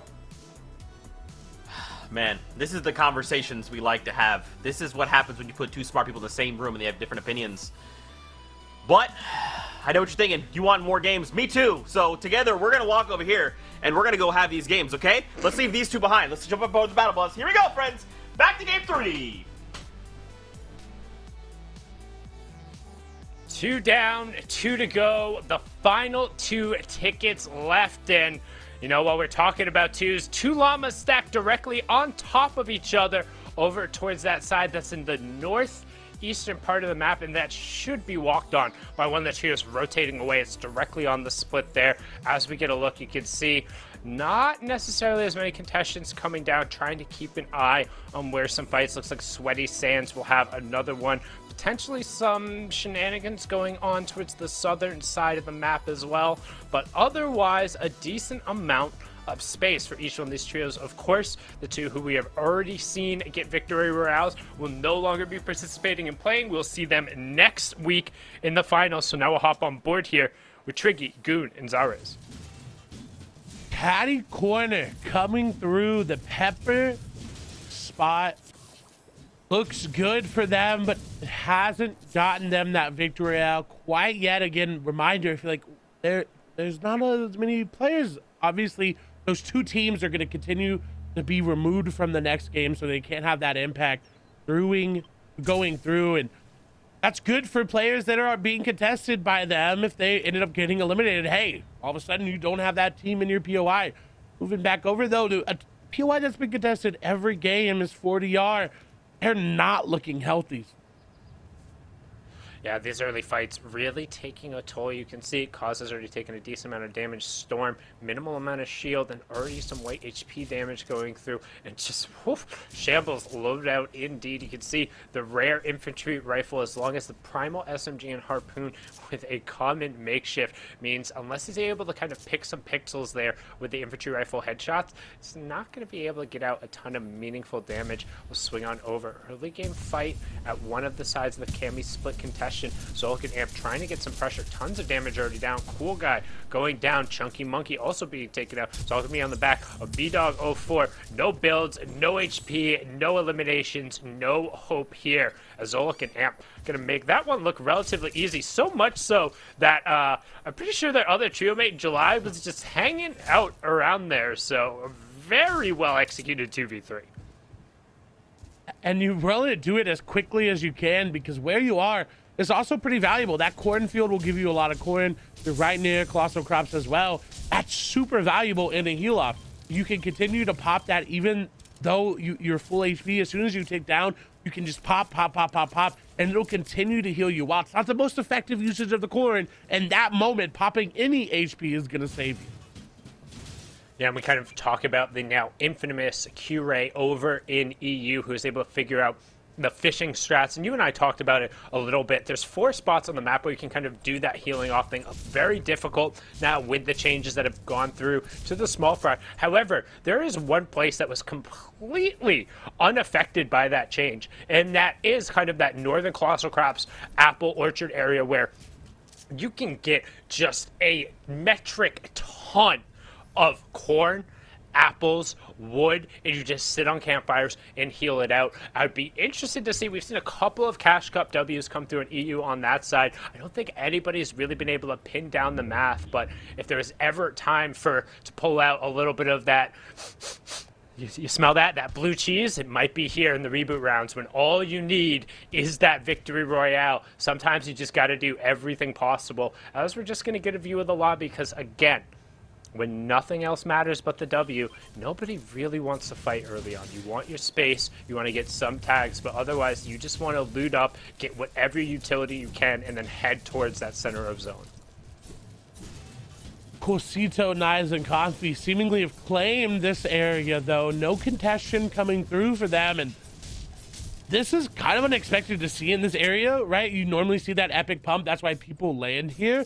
But a legendary tac shotgun in Cosito's inventory, that is amazing. It does so much damage to walls. It does so much damage to players, and the fire rate is just astronomically higher than any other shotgun in the game. Other than the Primal, I think it's still maybe a little faster than the Primal, but it's just so good to see. Yeah, I'd say comparing the two, the Primal has the better 2-shot burst, but I think over a course of probably 4 to 8 to 6, I haven't done the math between the two. And it doesn't really matter, because the Primal shotgun, unless you're literally breathing on the person at this point, really isn't much of a threat.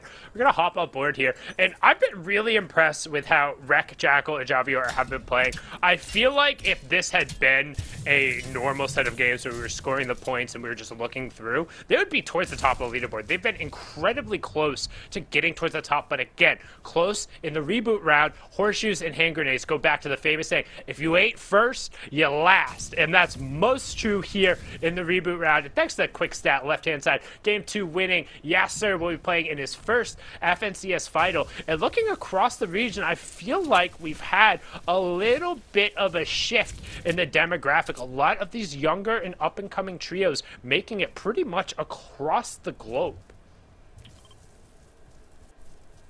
And I'd have to agree, there's a lot more rising stars, especially in West, because coming back into the region, we get to see these stars that hadn't had that story. As we're going to see Bees actually go down there to Beck, and the feed is just a knock, so maybe able to come through. No confirmation will go over, so a reboot will have to come through for Beast's team.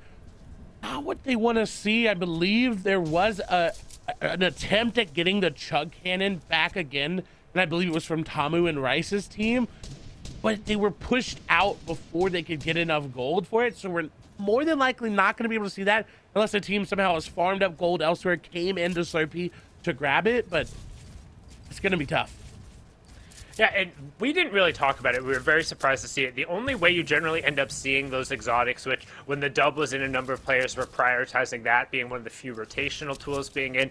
The Chug Splash Cannon is, I think, the only other one we've traditionally seen players even remotely go towards and grab. And the way you're able to do that is by hitting multiple NPCs and getting their easy-to-complete quests. And oftentimes, it comes through by doing a late rotation in Slurpee, because you can't always guarantee having the space around there to be able to grab the stuff right away. But on the flip side of that is you're not always guaranteed that the NPC is going to be there, because yes, it always spawns in, but players can come through, as we see kind of the infamous chill example on NA East. Players can come through and just deny that NPC, say, oh, your entire game plan revolves around doing this. Well, we're gonna challenge it. 3, 2, 1, done, gone. Sorry, your game plan's ruined. As Quasito, Nice, and Confi are gonna be hanging out here in the swamp with just the 1-tick zone, not necessarily too worried about it. They'll have plenty of white heals to be able to make up the difference. We'll swing back over. Here's Zolak and July. We already saw them resolve a fight very quickly going on, but this fight's going to be a little bit more difficult as Cool, Wave, and Cooper are a stout opponent. And able to get in relatively unscathed. Cool took about 50 damage, can pop a big shield. They don't really have to pop this medkit. They can just go into Colosso and grab some of the crops there. And that honestly is what they want. They have a good position right here as well with Zolik going there. They can continue to rotate through. They're actually, I believe, shooting some of the boars that are there just to get that meat so they can heal up really quickly. And if you're going to get held in zone, at least it ended up like that. But that team not so content with that. They want to get in. They're trying to get those walls. They're trying to get those floors. And the cones are going over. A shot, though, for Cooper. Going to connect 70 HP. But the team is not so intent on going in. They're trying to find those angles. That was disgusting. I barely even saw that shot. You want a great example of a pre-fire? What Cooper did right there, and that is hours and hours, if not days and years worth of practice, and they're gonna get the shakedown, but then he realizes that Lunch is right there, since he opens up the wall and says, hey, let go of my friend. And Lunch trying to do his best to 1v3, and I think he's biting off a little more than he can chew there, and he recognizes that he's gonna back off. Cooper, Cool, and Wave just trying to get as much space as they can to get these resources. And his teammate initially ran away from that fight, but now they're going back in. Cool going to go down really low, but the trade elimination is going to come through. Lunch will go down, and only one more player remaining. The of course not going to be there for Cooper. That disengage still not coming through from that last remaining teammate. It's going to be Ray trying to get the damage down, but look at how low Cooper and Cool are. Wave, the only one that can really contest while they try to pop their med kits. I talked about how running out of zone, that was kind of perfect for them, but they stayed too long. They took that fight, and now the zone going to come through. They heal up just in time. Ray trying to grab any sort of match. Reboot cards back, and you're just going to see Cooper, Cool, and Wave disengage. And you will hear that Storm Surge trigger, but we saw that there was 74 players remaining just a second ago. We can assume it's not going to be on long. Yep, top left corner, 71 players, so only one trio who could be impacted, but it's not going to turn on for another 90+ seconds. So pop a pepper and sprint to the zone. That's the pertinent plan here for Cool, Wave, and Cooper, as they will get along their way over the river and through the woods, trying to get some safety. And Cooper actually going to pause for a second, get a little bit of bush wookie going on, make sure he gets the shield back up and potentially catch a straggler, as we're going to swing on over. Lone and Babu and Calm. High ground control, 104 above Storm Surge, so they should be fine, as again, only one more player needs to fall before that will turn off. And this is the time of the game where everyone should be moderately chill. You're going to be looking for tags. You're going to be looking to kind of identify where players are, but you don't really want to overextend. You don't want to throw too many medium bullets. You don't want to invest too many of your hard mats, because as we've seen, every little piece of utility matters when we get to these end games. And you talked about expending too many meeting bullets. Look at Loans, 49. They're over expending. They're overshooting for these tags. There's 71 players. You're not really going to have to worry about that too much. So they're going to need to find a refresh, especially even if they try to go for high ground. 49 bullets on high ground is not going to net you anything. And while eliminations are not going to matter at the end of the day, those refreshes certainly are. Yeah, on the flip side of that, somebody is doing fine in the ammo situation, but not so good in the Storm Surge side. You can see Lux out and Luca all sitting on 240 plus medium ammo, as well as a good spread of the infantry rifle. And Clay, I also want to note that we're talking about there being 71 players left. Check that top left corner. Yeah, someone got it. Actually, 2 trios got a reboot. Yeah, it was 74 players up, so 2 trios are going to be impacted by the Storm Surge. We'll hear it tick on. That's 25 damage every 5 seconds. Lone and Co. not going to be on the receiving end of that, but it looks like the team who's pressuring them might be, as I think there was a gas can hiss. Nope, not going to go to that. My ears are just lying a bit as Lone going to disengage, give up the high ground control, and just kind of be polite neighbors in this little apartment complex. And I honestly think they should have been more aggressive. They don't really have anything. Capoon, I don't know what their inventory looks like, but we know Loans is very weak. Comb is 200 effective HP, but with no white heals there on Lone, it's going to be hard. And that's one of the top teams. Again, if we were scoring eliminations and scoring placement, Moose, Proyo, and Carp have been getting to these end games every single one. They would be up there. Taking out a team like that, you know they're going to have the heals. You know they're going to have everything you need to go through. Luca trying to get involved, but it quickly gets denied back. Tries to go up with that infantry rifle and gets beamed on down. Lux going to get tagged up for a lot as well. They disengage. They pop the shields, and to look like Andy wants to get out of that fight too soon. Yeah, but you can see Halcon just kind of lurking over on the side. Lux out is the one sitting with all the utility there, hoping he doesn't live up to his name, and this luck ends up staying intact. You can see Luca, no shields there, as this disengage is going to be tough. Pretty much a straight run south with no changes in verticality to kind of break up that line of sight, but both teams rotating away. And we talked about the situation that's going on over here. Carp down, Proyo trying to stick the revive, but it's real odd since they were in pretty much complete high ground control. It ended up actually being Lone and company pushing them, so I think getting completely eliminated on that, or at least taking down a player or two on that push, and you've got to make a play. When you don't have any white heals in your inventory in a game that's about winning, but everyone else is going to have white heals and maybe even the chug cannon, you've got to try to find something. Like, look at Lux's inventory. They've got 2 medkits and 3 floppers. That is a lot of time that they can spend in the zone and be fine. Luca does take a good amount of damage, so they have to be careful. And this parallel rotation eventually is going to turn into a perpendicular one, and they're going to run into each other. They got to be careful. Yeah, trying to do their best to use the natural change in geography there to just kind of break the line of sight. We talked about that, ensuring that you can't end up taking any damage. They have a ton of medium bullets, but looks like not necessarily the excess shields, or at least in the big form. They do have some minis, and Lux is out again for the second time, eating a bunch of damage. And if he goes down, that's going to spell disaster. He is the one who's carrying all of those excess heals. You can see Luca does have some shields, and actually great return fire there with the infantry rifle to back that trio off for a second. And hello, please, 1, 2, buckle my shoe, 3, 4, close the door. Luca finding great shots there with the infantry rifle, and Andy Virgo saying, all right, I'll put my toes away, I'll put on some shoes, my bad. Yeah, not building that floor was unfortunate there. You always think that no one's going to find that angle. They're not going to be able to shoot you there. And they say, no, wait a minute. We see that. We're going to get that. And this is actually a great rotation for both of the teams. There's nobody on that side holding them in for the rotation, and you see an immediate one there. They are disengaging. You look at the fight coming through. BC going to go down. Summy and Flixie now need to get away. It's going to be Beck. It's going to be Ruben trying to get on in with EXE. They're going to maintain this high ground control for a little bit, but the team coming on through, they give it up, and smartly so. I like that they're not investing a lot here. They know we can win this if we just hold on. Carp is going to go down to 40-yard storm as well.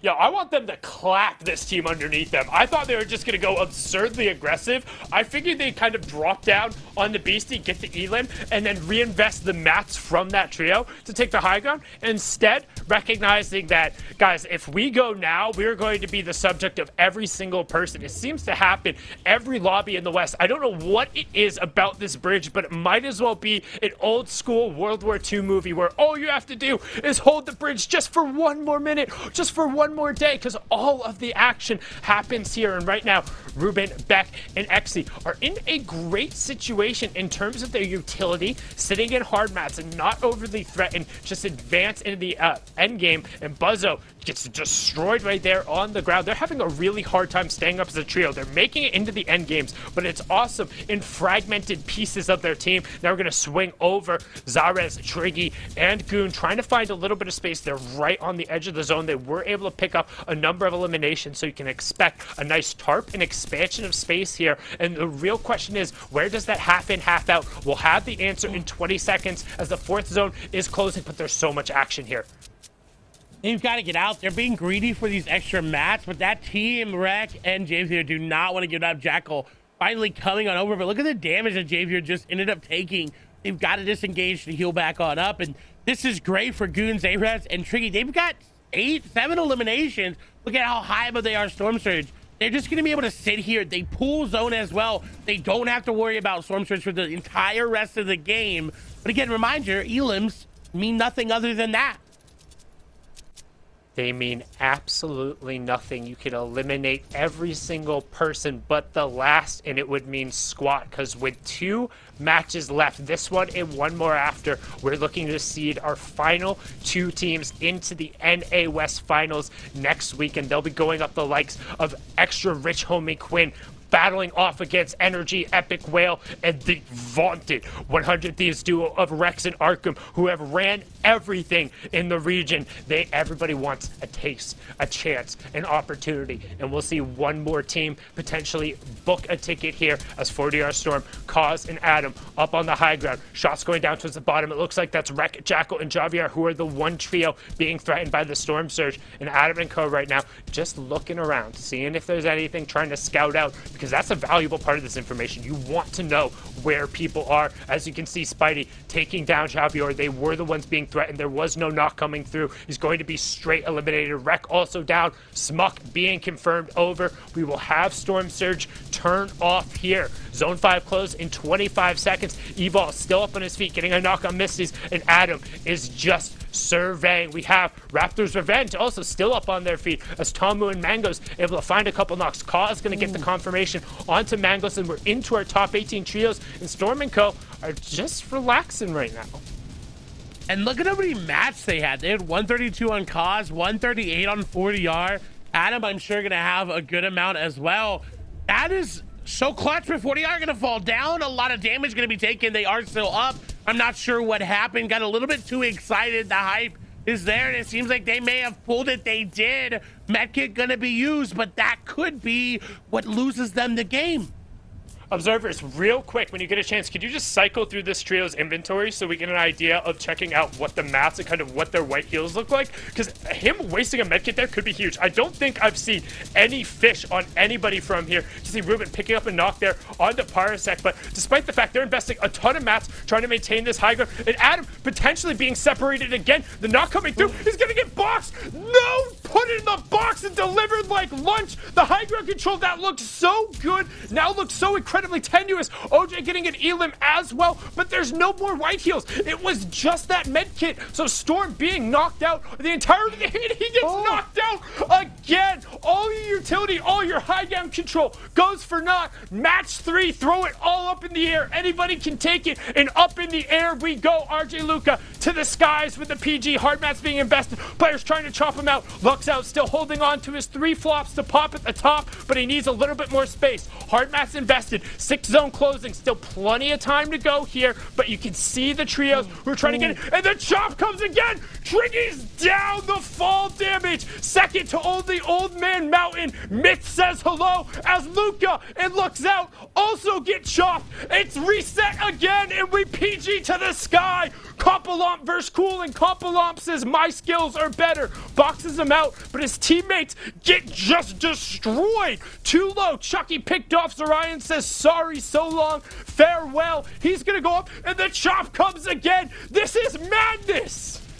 Everyone wants that high ground here in NA West. They know how valuable it is, and they are not giving up. Shots gonna come through. Cool hits a lot of shots, but not enough damage going through. Very little match. Wave is gonna fall. They are gonna get one. Kompalomp is gonna go down. Zorion on the left. Zayrez still in this game, operating on the right. We've seen what a solo can do. Cool. Gonna pick up another elimination. What does it net him though? 14 builds. Has to keep going through. Zayrez going for a medkit very early on. Will get it off. That is confirmed. Cool trying to get on through. Zorion and the box shots come through. They get it. They get the elimination. No, yes they do. It almost not stolen away, but they do not get any more than that. Cool trying to get in the zone. They finally get in. 4 builds remaining. Cone over the top. They are good. Zayrez actually going to be the benefactor of that elimination. But look at the high ground. It's Subby. It's 60. It's BC up above. And there's 16 players remaining, but only 8 trios. There's 2 full trios. 1 up on high ground. It's the FD trio, but they're on the map. They get chopped again. Somebody tried to split. Flixie goes down. This might as well be a cooking reality show with how much everyone is being chopped. But rather than being sent home, they're being sent to one final chance for the reboot round. High ground is normally where you win games, but right now it's where you get sent back down. And after all of that, Comfy and Quilcito are just having a duo to get there. We're pulling out and away. Summy with the solo finds chickens, but then gets ripped out, and it's Evo on the low ground as a solo. Can he do it again the second time in the top 5? You can see Comfy Quilcito as a duo, Robin Z Hood and Raul as a solo. Evo, low ground, 2 medkits, has the ticks to be able to take it. It's a 2v2, v1, v1. Right now, plenty of space over on the side. Can anybody find it?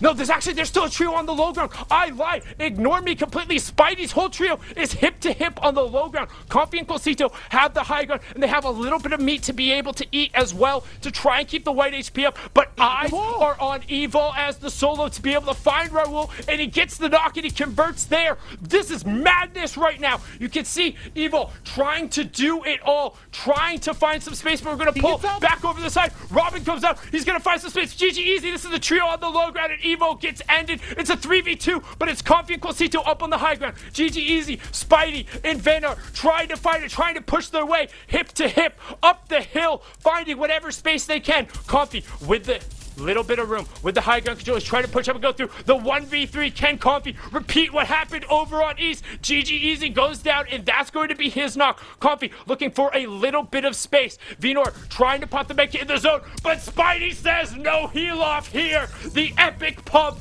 and Spidey, Venor, and GG Easy say GG Easy. Match number 3 goes down in the trio, hip to hip on the low ground, books their ticket to the final. And I gotta give another shout out to them as well, because Spidey did not have the best heats run, did not have the best qualifier runs, but they did not give up. He kept fighting, and he was here in the reboot round, and they won that game. So it is so great to see. It shows that truly, if you keep going, if you keep persisting, you can make it to the finals. And Spidey has had some just incredible performance on NA West. Somebody who you always joke is just in almost every single good lobby in every tournament. It doesn't seem like he ever really has a bad time, except when it came to the qualifiers run. But the redemption story was here. Match number 3, he put a stamp on it. And going into the final match, we're going to have to set the stage a little bit. And who better than Zeke, Shio, and Kelly?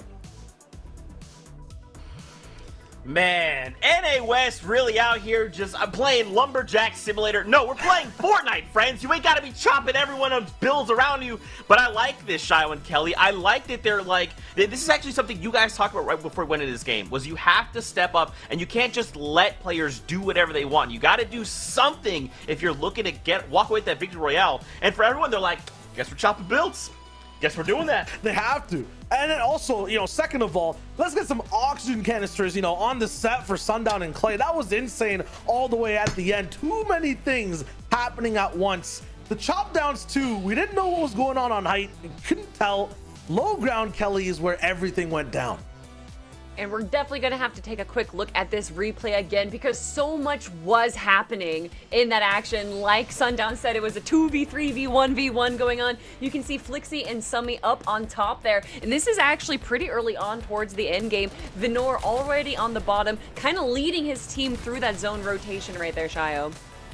Yeah, that's the key right there. These guys were definitely ahead of the zone 24/7. So many different teams, including Compies, who made it all the way towards the very end of the 9th zone, were looking for height. They were giving up position all the way on the actual earth. I know height is cool to watch. Keep an eye on low. Spidey, Geese, and Venor are moving in. They have no challenge. No one's even trying to get in their box. Evil's on the backside. Yeah, no love here. It's a complete reverse for him right there, and no shot at all. Spidey drops down to the end. This is where they actually end up using the big focus. Cool shot on a Confi. They set it up from the start, Kelly. They were so good at playing low. I mean, Sundown said it best. They were playing so well hip to hip. They constantly moved as a team, and they were ahead of the curve as far as rotations go. And when you're ahead of that, you get so much more vision, so much more awareness of what the other teams are doing. So even if you do have height, if you're not paying attention to where the other teams are, that's not going to do you much good. So low ground was king here, and that's going to be a GG easy for this team. Spidey, Venor, and of course, GG easy. With 9 eliminations as well, ripping through that low ground.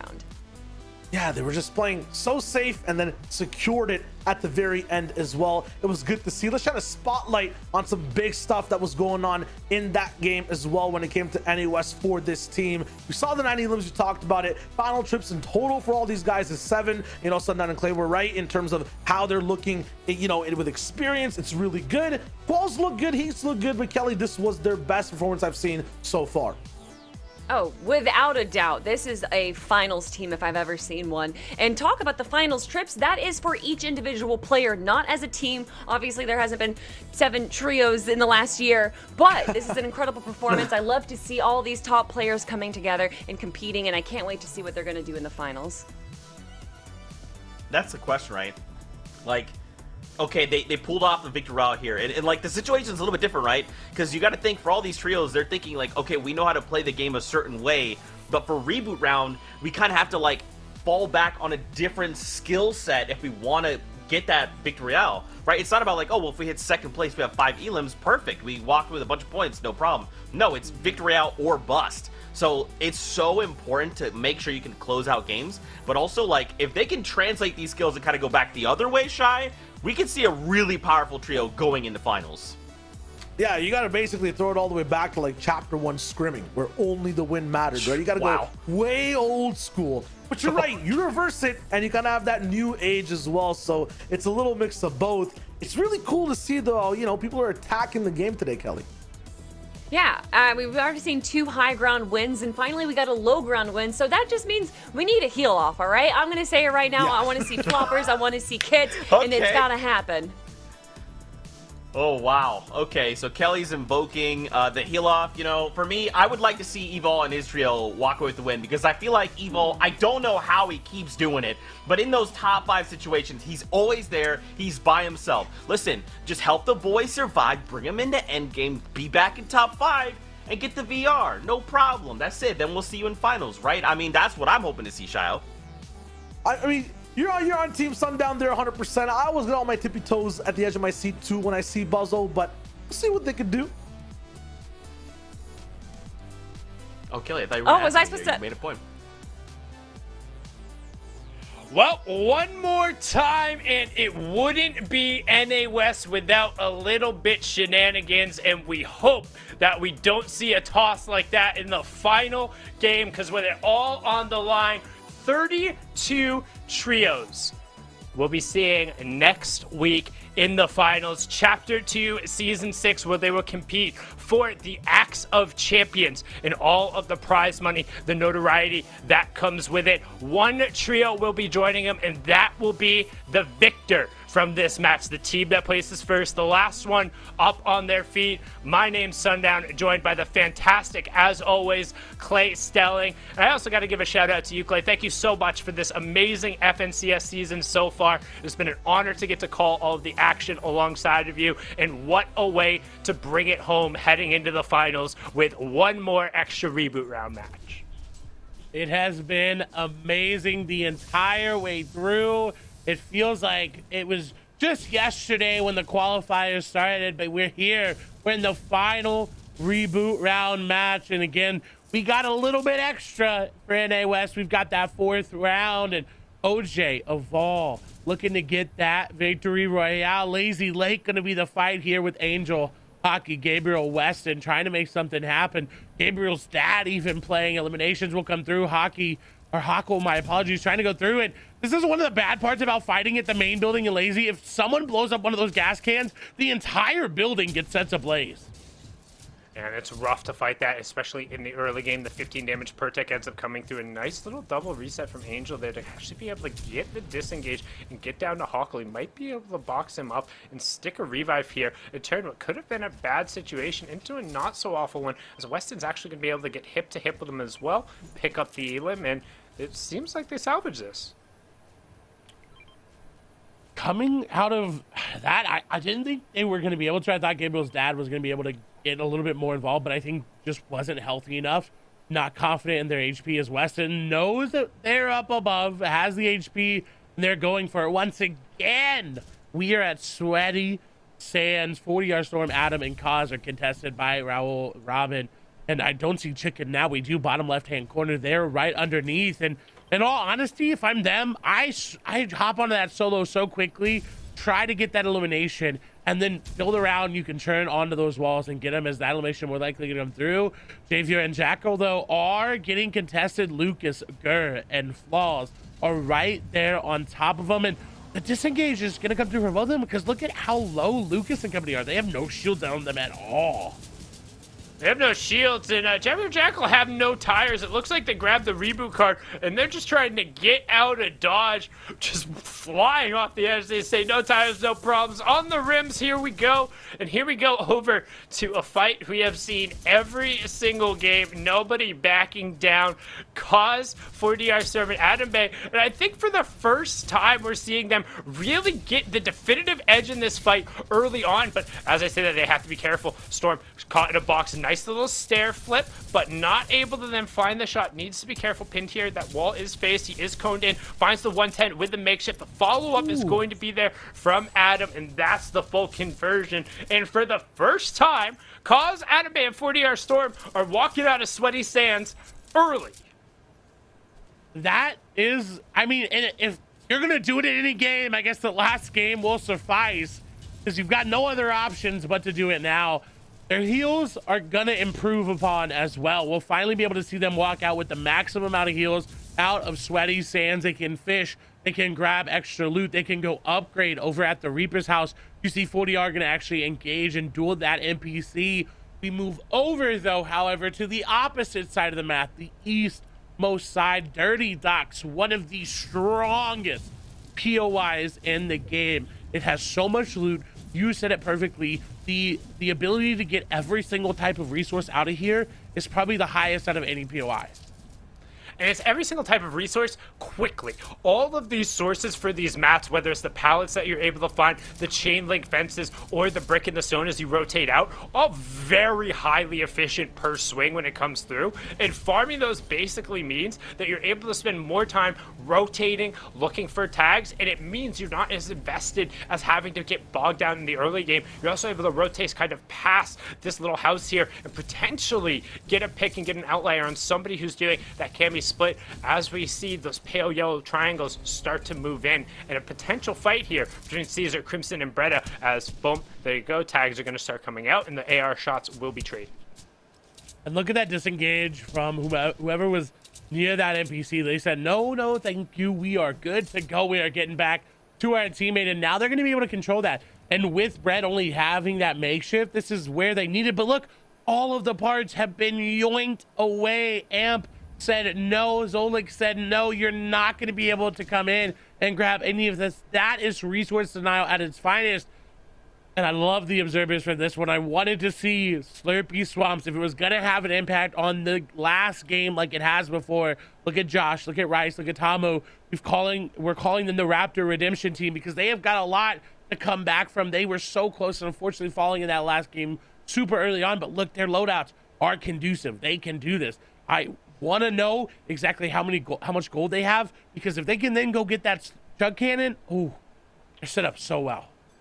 And you can see they're potentially looking to take an ambush on one of these players, but in reality, they don't want to fight. They want to chill. They want to just wait and let this player grow. You can even tell they're making sure they don't cue any audio things that Jackal and Javier would be able to hear from a distance. So they're even waiting till these guys rotate away to open doors, walk through, and check this NPC. I mean, be very, very quiet. We're hunting Javier's. You can see Javier trying to go him. Rek is a little isolated. You just need to be a little bit together. And they're going to be able to open up. Rek takes just a couple of tags, and for all of that sneaking, for all of that time spent here, there's still another trio behind them. Was it worth it? If all you're looking to do is scare them away and get a little bit of space, then yeah, I think you're fine. If you're looking to convert on elims and then have a clean rotation into zone, things just got a little weird. I thought they would have waited for a more opportune time as Jackal's going to go down. The double infantry going to come through. Headshot, headshot, headshot, headshot. Everybody hit him there. Josh coming on through with the legendary AR as well, trying to box him up. But Jackal is not going to be able to impact this fight. Javier is trying to get in as well. The damage 72 going on over. Josh helping out from above. The suppressive fire coming through. Jackal will fall. Javier down there as well. Where are they? What can they do? Rek trying to put the damage back down onto the Rice, and they do. This is the fight that they wanted to take from the beginning, but I'm not sure if it is the one that they should be with where zone is. They've got to get in. They don't have a lot of floppers on the inventory. They haven't been able to fish as much as they wanted to, as we see Beast and July falling in the feed. Tamu recognizes this. They're trying just to disengage and block all of these exits while they're going back to zone.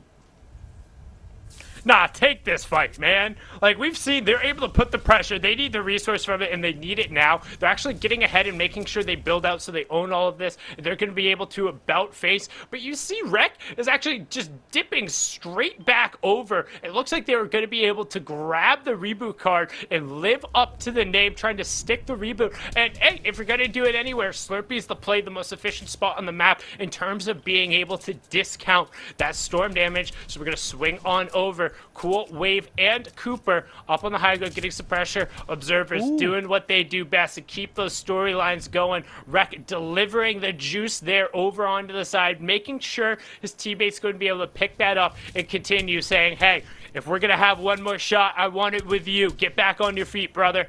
As we can see, Cooper cool trying to get some pressure, but there's Gur? Hello? Yeah, I'm not sure. I think he was going for the revive as well, but it was taken away. Flaws is there as well, so they have a 2v3 right now if they want, but they're just trying to survive. They're trying to find any of these slurp juices all around, or slurp cannons, slurp canisters around, and those barrels if they can. But this is actually ending up being worse for Jackal, Rek, and Javier, because they're the ones, while they have the numbers advantage, they're having to expend a lot more than they would have wanted to. Yeah, you don't want to get bogged down in a fight in this situation. You're thinking, we could go for a late reboot and then just be able to sprint right back over. But now Rek and Flaws are just going at it over on the side. They're saying, hey, good old-fashioned storm fight, right? What's wrong with that in a reboot round? Rek, wall-to-wall, going to edit out to the left-hand side, gets a nice little archway edit, and he's going to be able to reset the high ground control coming in from Flaws. But players are going to start running around and trying to find those excess canisters, because you're not only fighting against the opponent, you're fighting against time, you're fighting against the zone, and once that closes, it's going to flip over from being that 1-tick damage to the 2-tick, so you can only hang out here for so long. You can see Rek desperately trying to find these canisters, get whatever amount of HP, but honestly, he's going to end up going down. It's going to be on Jackal and Javier to just get back into the zone and hope it's enough, because this is a tough situation. It is, and those ones that he was hitting, those aren't cost effective at all. They don't really, they give 10. Then there are a lot more to hit than the other ones around. Trying to find them, they will be able to break some there. And this is denying Flaws and Gur HP as well. They were able to pick up Gur there as they did go down. Rek is going to take a lot of damage, and now no shields remaining. No shots will come through. Is going to continue to use the semi to get out. 27 HP, the zone, I think, really far. They're following in a boat. The fire gonna come through. They are more than likely gonna go down. It's just a matter of time. And look at the resource denial there, throwing those away to make sure that they did not grab anything but Flaws and Gur. Really, even though they get this finish, even though they're gonna be able to get the siphon, it's just not worth it. That's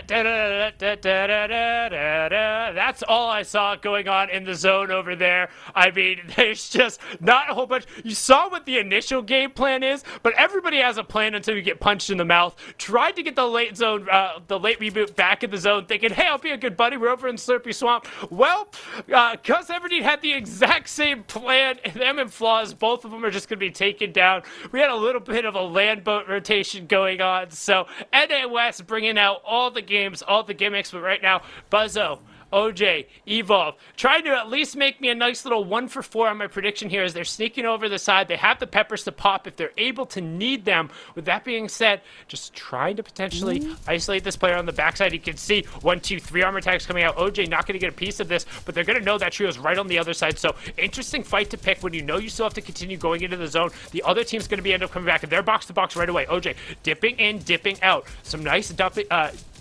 Nope, not going to be able to find it there as Evolve finds the knock and finds the confirm. Sorry, I got a little bit distracted because there's 2 other trios coming over the side, and I was just really holding my breath for a second because it looked like he might have been over peaking right as the other team was waiting for the 1, 2, 3, but instead Evolve says the knock is for me. They'll take that, they'll take the space, and Busy is going to be the gatekeeper. But when we get a chance, can we potentially see where that third zone is? Because it looks like we're pulling way up to the northwest, which makes this rotation that much harder. You can see those trios I had just talked about, the ones that made me stop and halt for a second. They're right there in the gas station. They're waiting. They were trying to set up that ambush, but instead it looks like the shoe might be on the other foot, and Buzzo said, surprise, the tire bounce, and he's going to get the positional advantage. He has the right hand, and he's slightly ahead of him, and boom, observers eliminating it there, showing the zone. We're pulling up to that northwest side, so a lot of the trios have already been able to establish it. Craggy's going to be roughly where we see a lot of the space occupied, and the northern side is free, but that's why Buzzo, OJ, and Evolve are saying, we want nothing to do with this fight. They are taking off, and they're those little green triangles who now, because of that decision, have a straight shot to the zone. And I'm so glad that Evolve, Buzzo, and OJ left the stink bow behind, because look at the stinkfish that Buzzo has. He's got a maximum amount, and that is so much more beneficial right now because it doubles his heals and the AoE. So it doesn't matter. Maybe they're able to grab high ground. They can throw it down. It is so much better in this instance for them to keep that, and it was a smart play. I was thinking maybe they could craft it there, but I like the rotation they made, and I like the loot that they've kept. Yeah, we saw Save It do that in the final EU reboot round when he was able to drop down, had the stinkfish, and they threw him to just zone the other players off. Now, back over to part of that Clown Fiesta over in Slurpy Swamp is Javier, who ended up dipping back into the zone to try and get the revive on Rek. Instead, Rek ended up being held up by Gus and Flows, and now Javier and Jackal, who've been playing so well today, the Assault Duo will be doing it through to the end. They'll say one more time we go into the Abyss, and this rotation's going to be tough as they're going to be heading in towards a relatively packed southern side of the zone. No Storm Surge to worry about, but trying to just minimize the use of mats and the attention they draw by rotating behind these old builds and maintaining a low line of sight.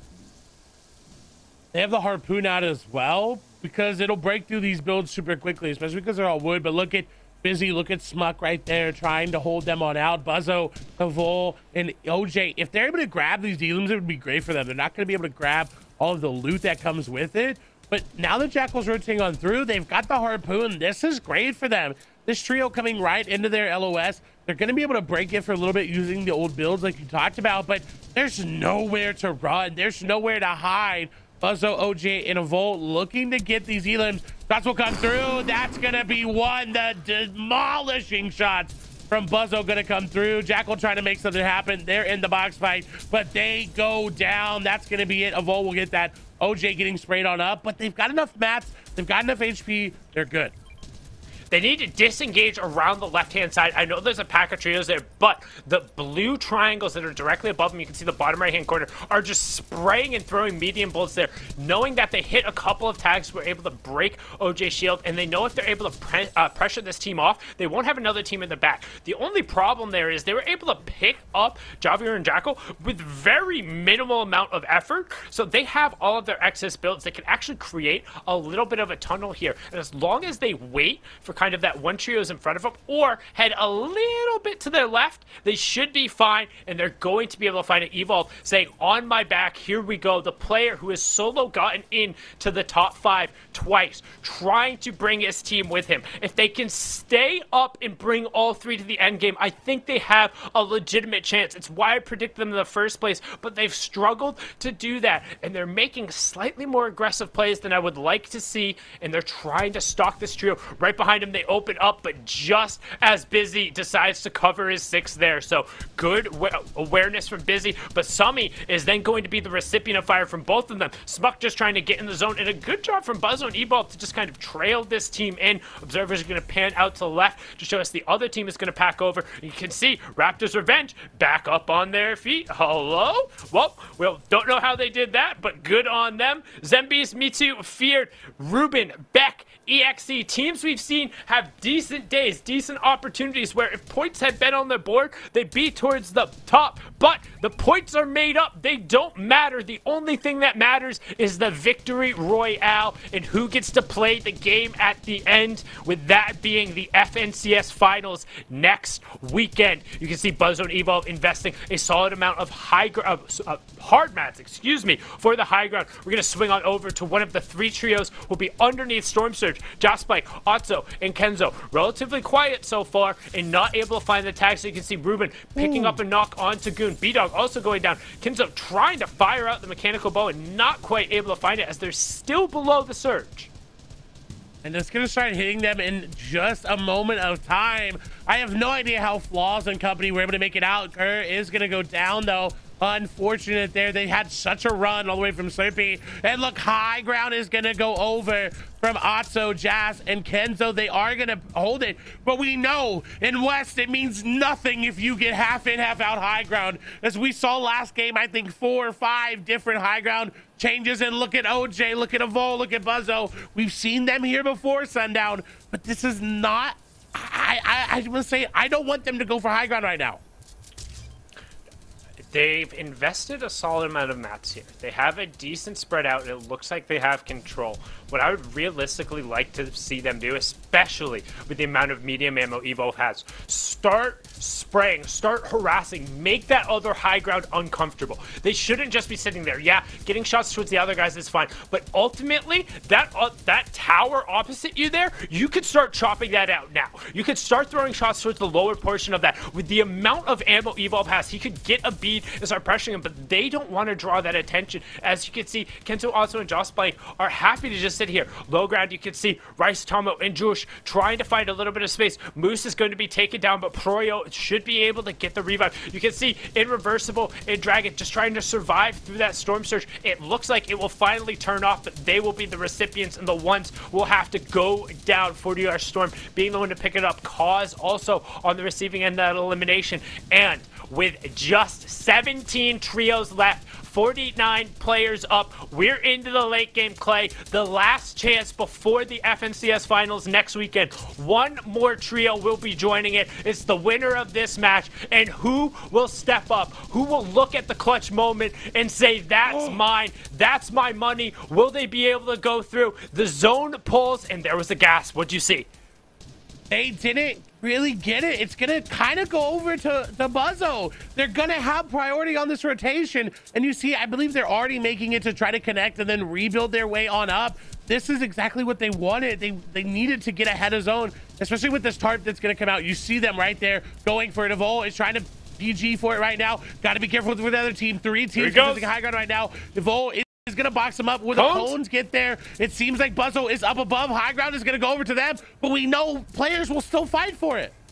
But at what cost, and how strong is that foundation? Because so far it's been the cutting room floor in NA West, where the high ground has gone chop chop, and everyone's wanted to be the casting star, but everyone gets their roles and their lines cut at the last minute, and the star comes in and steals the show. But right now, Evo, Buzzo, and OJ are trying to hold it, but that hold is tenuous. You can see it's the double tarp out in the hard mass. Evo dropping everything he has, and we're going in. 6th zone is closing. 7th, 8th, and there's the chop. He's down the separation. Evo on the backside. They're going to be able to build back up, but he doesn't have the mats. We've talked about it, needing to be hip to hip, needing to work with your team, and instead he's just isolated. He's completely alone. He has no builds. He has to make the look to play. He's dropping down to the low ground. He says, you guys go. Can we get a different perspective from that top trio? Because Evo is going to try and do it by himself. Bottom left-hand corner, 40R Storms trio with Adam Bay, Bredar, Caesar, and Crimson in the bottom right. And Evo, who was the Lone Ranger, the one who was in top 5 so many times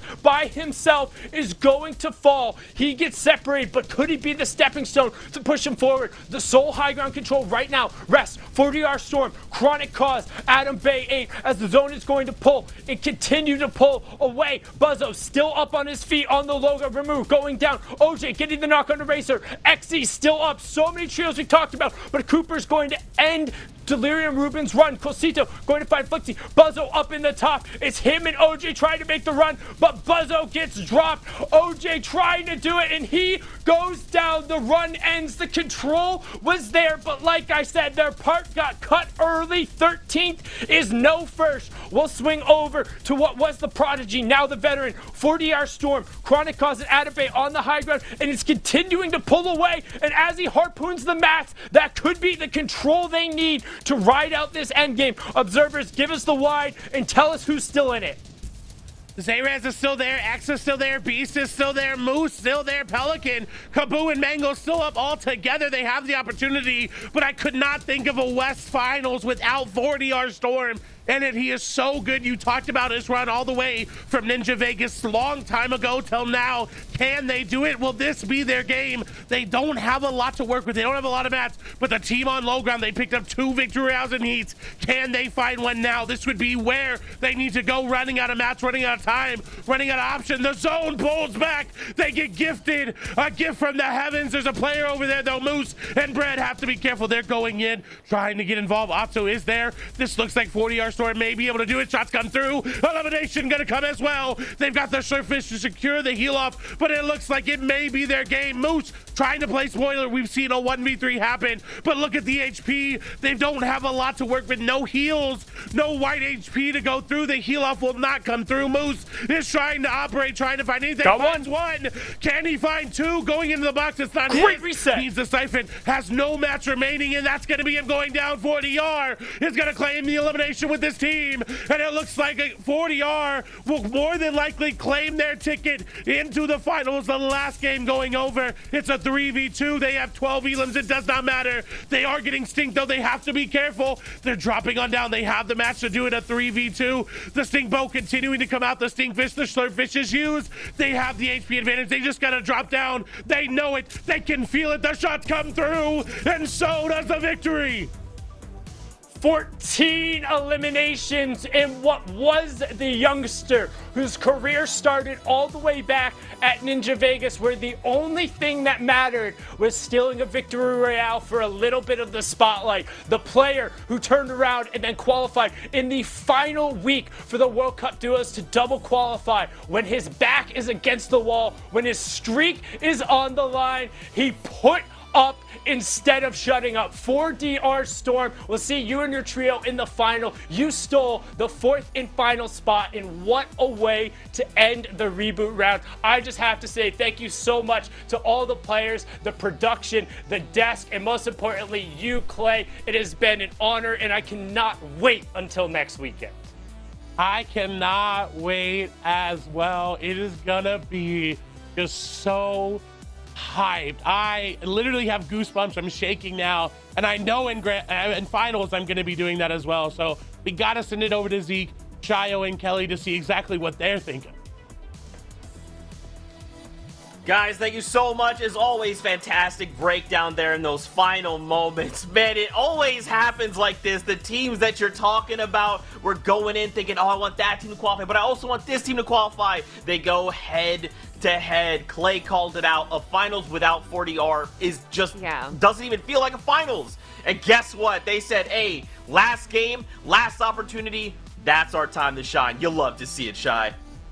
Yeah, and they had no mats at one moment. The clutch harpoon came through too. That to overtake height as well from a team that was also looking so good throughout the day with Buzzo in the business. But man, 40R really clutched up at the end. They clamped down on the stinks. Amazing final finish. And although it did come to height winning, it also came down to preparation. They did not have mats, but they had that harpoon gun to make sure they were able to grab it. They had floppers for the white heels in comparison to the low ground team, CZR, who also did an incredible job. I think all of them had like a lot of minis, but no white heels whatsoever. And that right there just spells disaster. They had no other opportunity but to try and attack them. And 40R Storms had 3 versus their 2, so eventually it just came down to the better team, and they're going to be moving forward to the finals. So good. Of course, we got to rewatch that last moment. We got to relive the hype that was this game. And just, I love that word you used, Kelly, preparation. Them going in and understanding what they needed to do to make sure they got the Victory Royale. Just masterclass. Yeah, I mean, to not just hold height and to keep holding height, but to do it in such a dominant way and to make sure that your loadouts can cover all facets of end games, because you don't know if they're going to be able to hold height, if they're going to have it stolen on them. We saw that they were getting attacked by stink bows there, so they wanted to make sure that they were prepared for anything. Yeah, the HP advantage was kind of leaving towards Crimson's side, and these guys were rolling so good throughout, you know, expecting to win at least one game. I feel like when Moose dropped into the box, had those crazy resets and affected that low ground team, that really got caused Adam and 40R to be in a position to win the game. 14 elims, one of the best we've seen throughout the day. A first place finish. You love to see it, and they have the last spot rolling into the finals. Yeah. Total points are only 10, but you don't need too many points, and all you need is the Victory Royale. And the finals trips that you're seeing right here is all from 40R Storm. You know, it almost flew under the radar. I actually didn't even realize that this was his team, and I kind of feel like I would have picked him if I realized, because we see him usually with a different team. So to have Adam Bay and Chronic Cause join 40R, an incredible veteran in the scene, and showcasing both of their strengths as well, this is a new team that I'm so excited to watch in the finals. Yeah, one of the reasons they kind of, you know, drifted by, we didn't see him too much in the quals for the majority of the FNCS. The highest they ever placed was 62nd in total, right? They're not really seeing those round 4s coming in. So in the heats, they kind of, you know, elevated, drove by, in the here and now, when it mattered most, in the final moment, they realized, hey, we got to win games. We cannot miss those finals. So big shout outs to them. Here are the 4 games in total for the reboot round. We saw Godku's big domination. We saw Shifu's pressure drop down from height. Spidey going in with the low ground clutch. You can never forget there's always teams lurking in the shadows. And then 40R wraps up the day with an amazing finish. An incredible performance by all 4 of these teams, and I cannot wait for our finals next week, where they're going to be joining the 29 other teams that are waiting for them already there. Such an incredible weekend. That's right, Fortnite fam. The show is done, but don't forget, next weekend, it's finals time. Come back, 6 games, 2 days of Fortnite action. We're looking at 12 total matches and only 3 acts of champions to give out. Make sure you mark your calendars. Be here, same time, same great place, same fantastic faces. As always, give these guys a follow. Follow Clan Sundown as well. These guys are just the best friends I've ever had. My only friends, just kidding. All right, Fortnite fam, thank you so much for hanging out with us. If you've been with me since Europe, wow, it has been a slog, but we made it to the end of the line, and we're going to run it back next weekend. We love y'all. Take care of yourselves. Have a great week, and as always, we'll see you guys on the Battle Bus.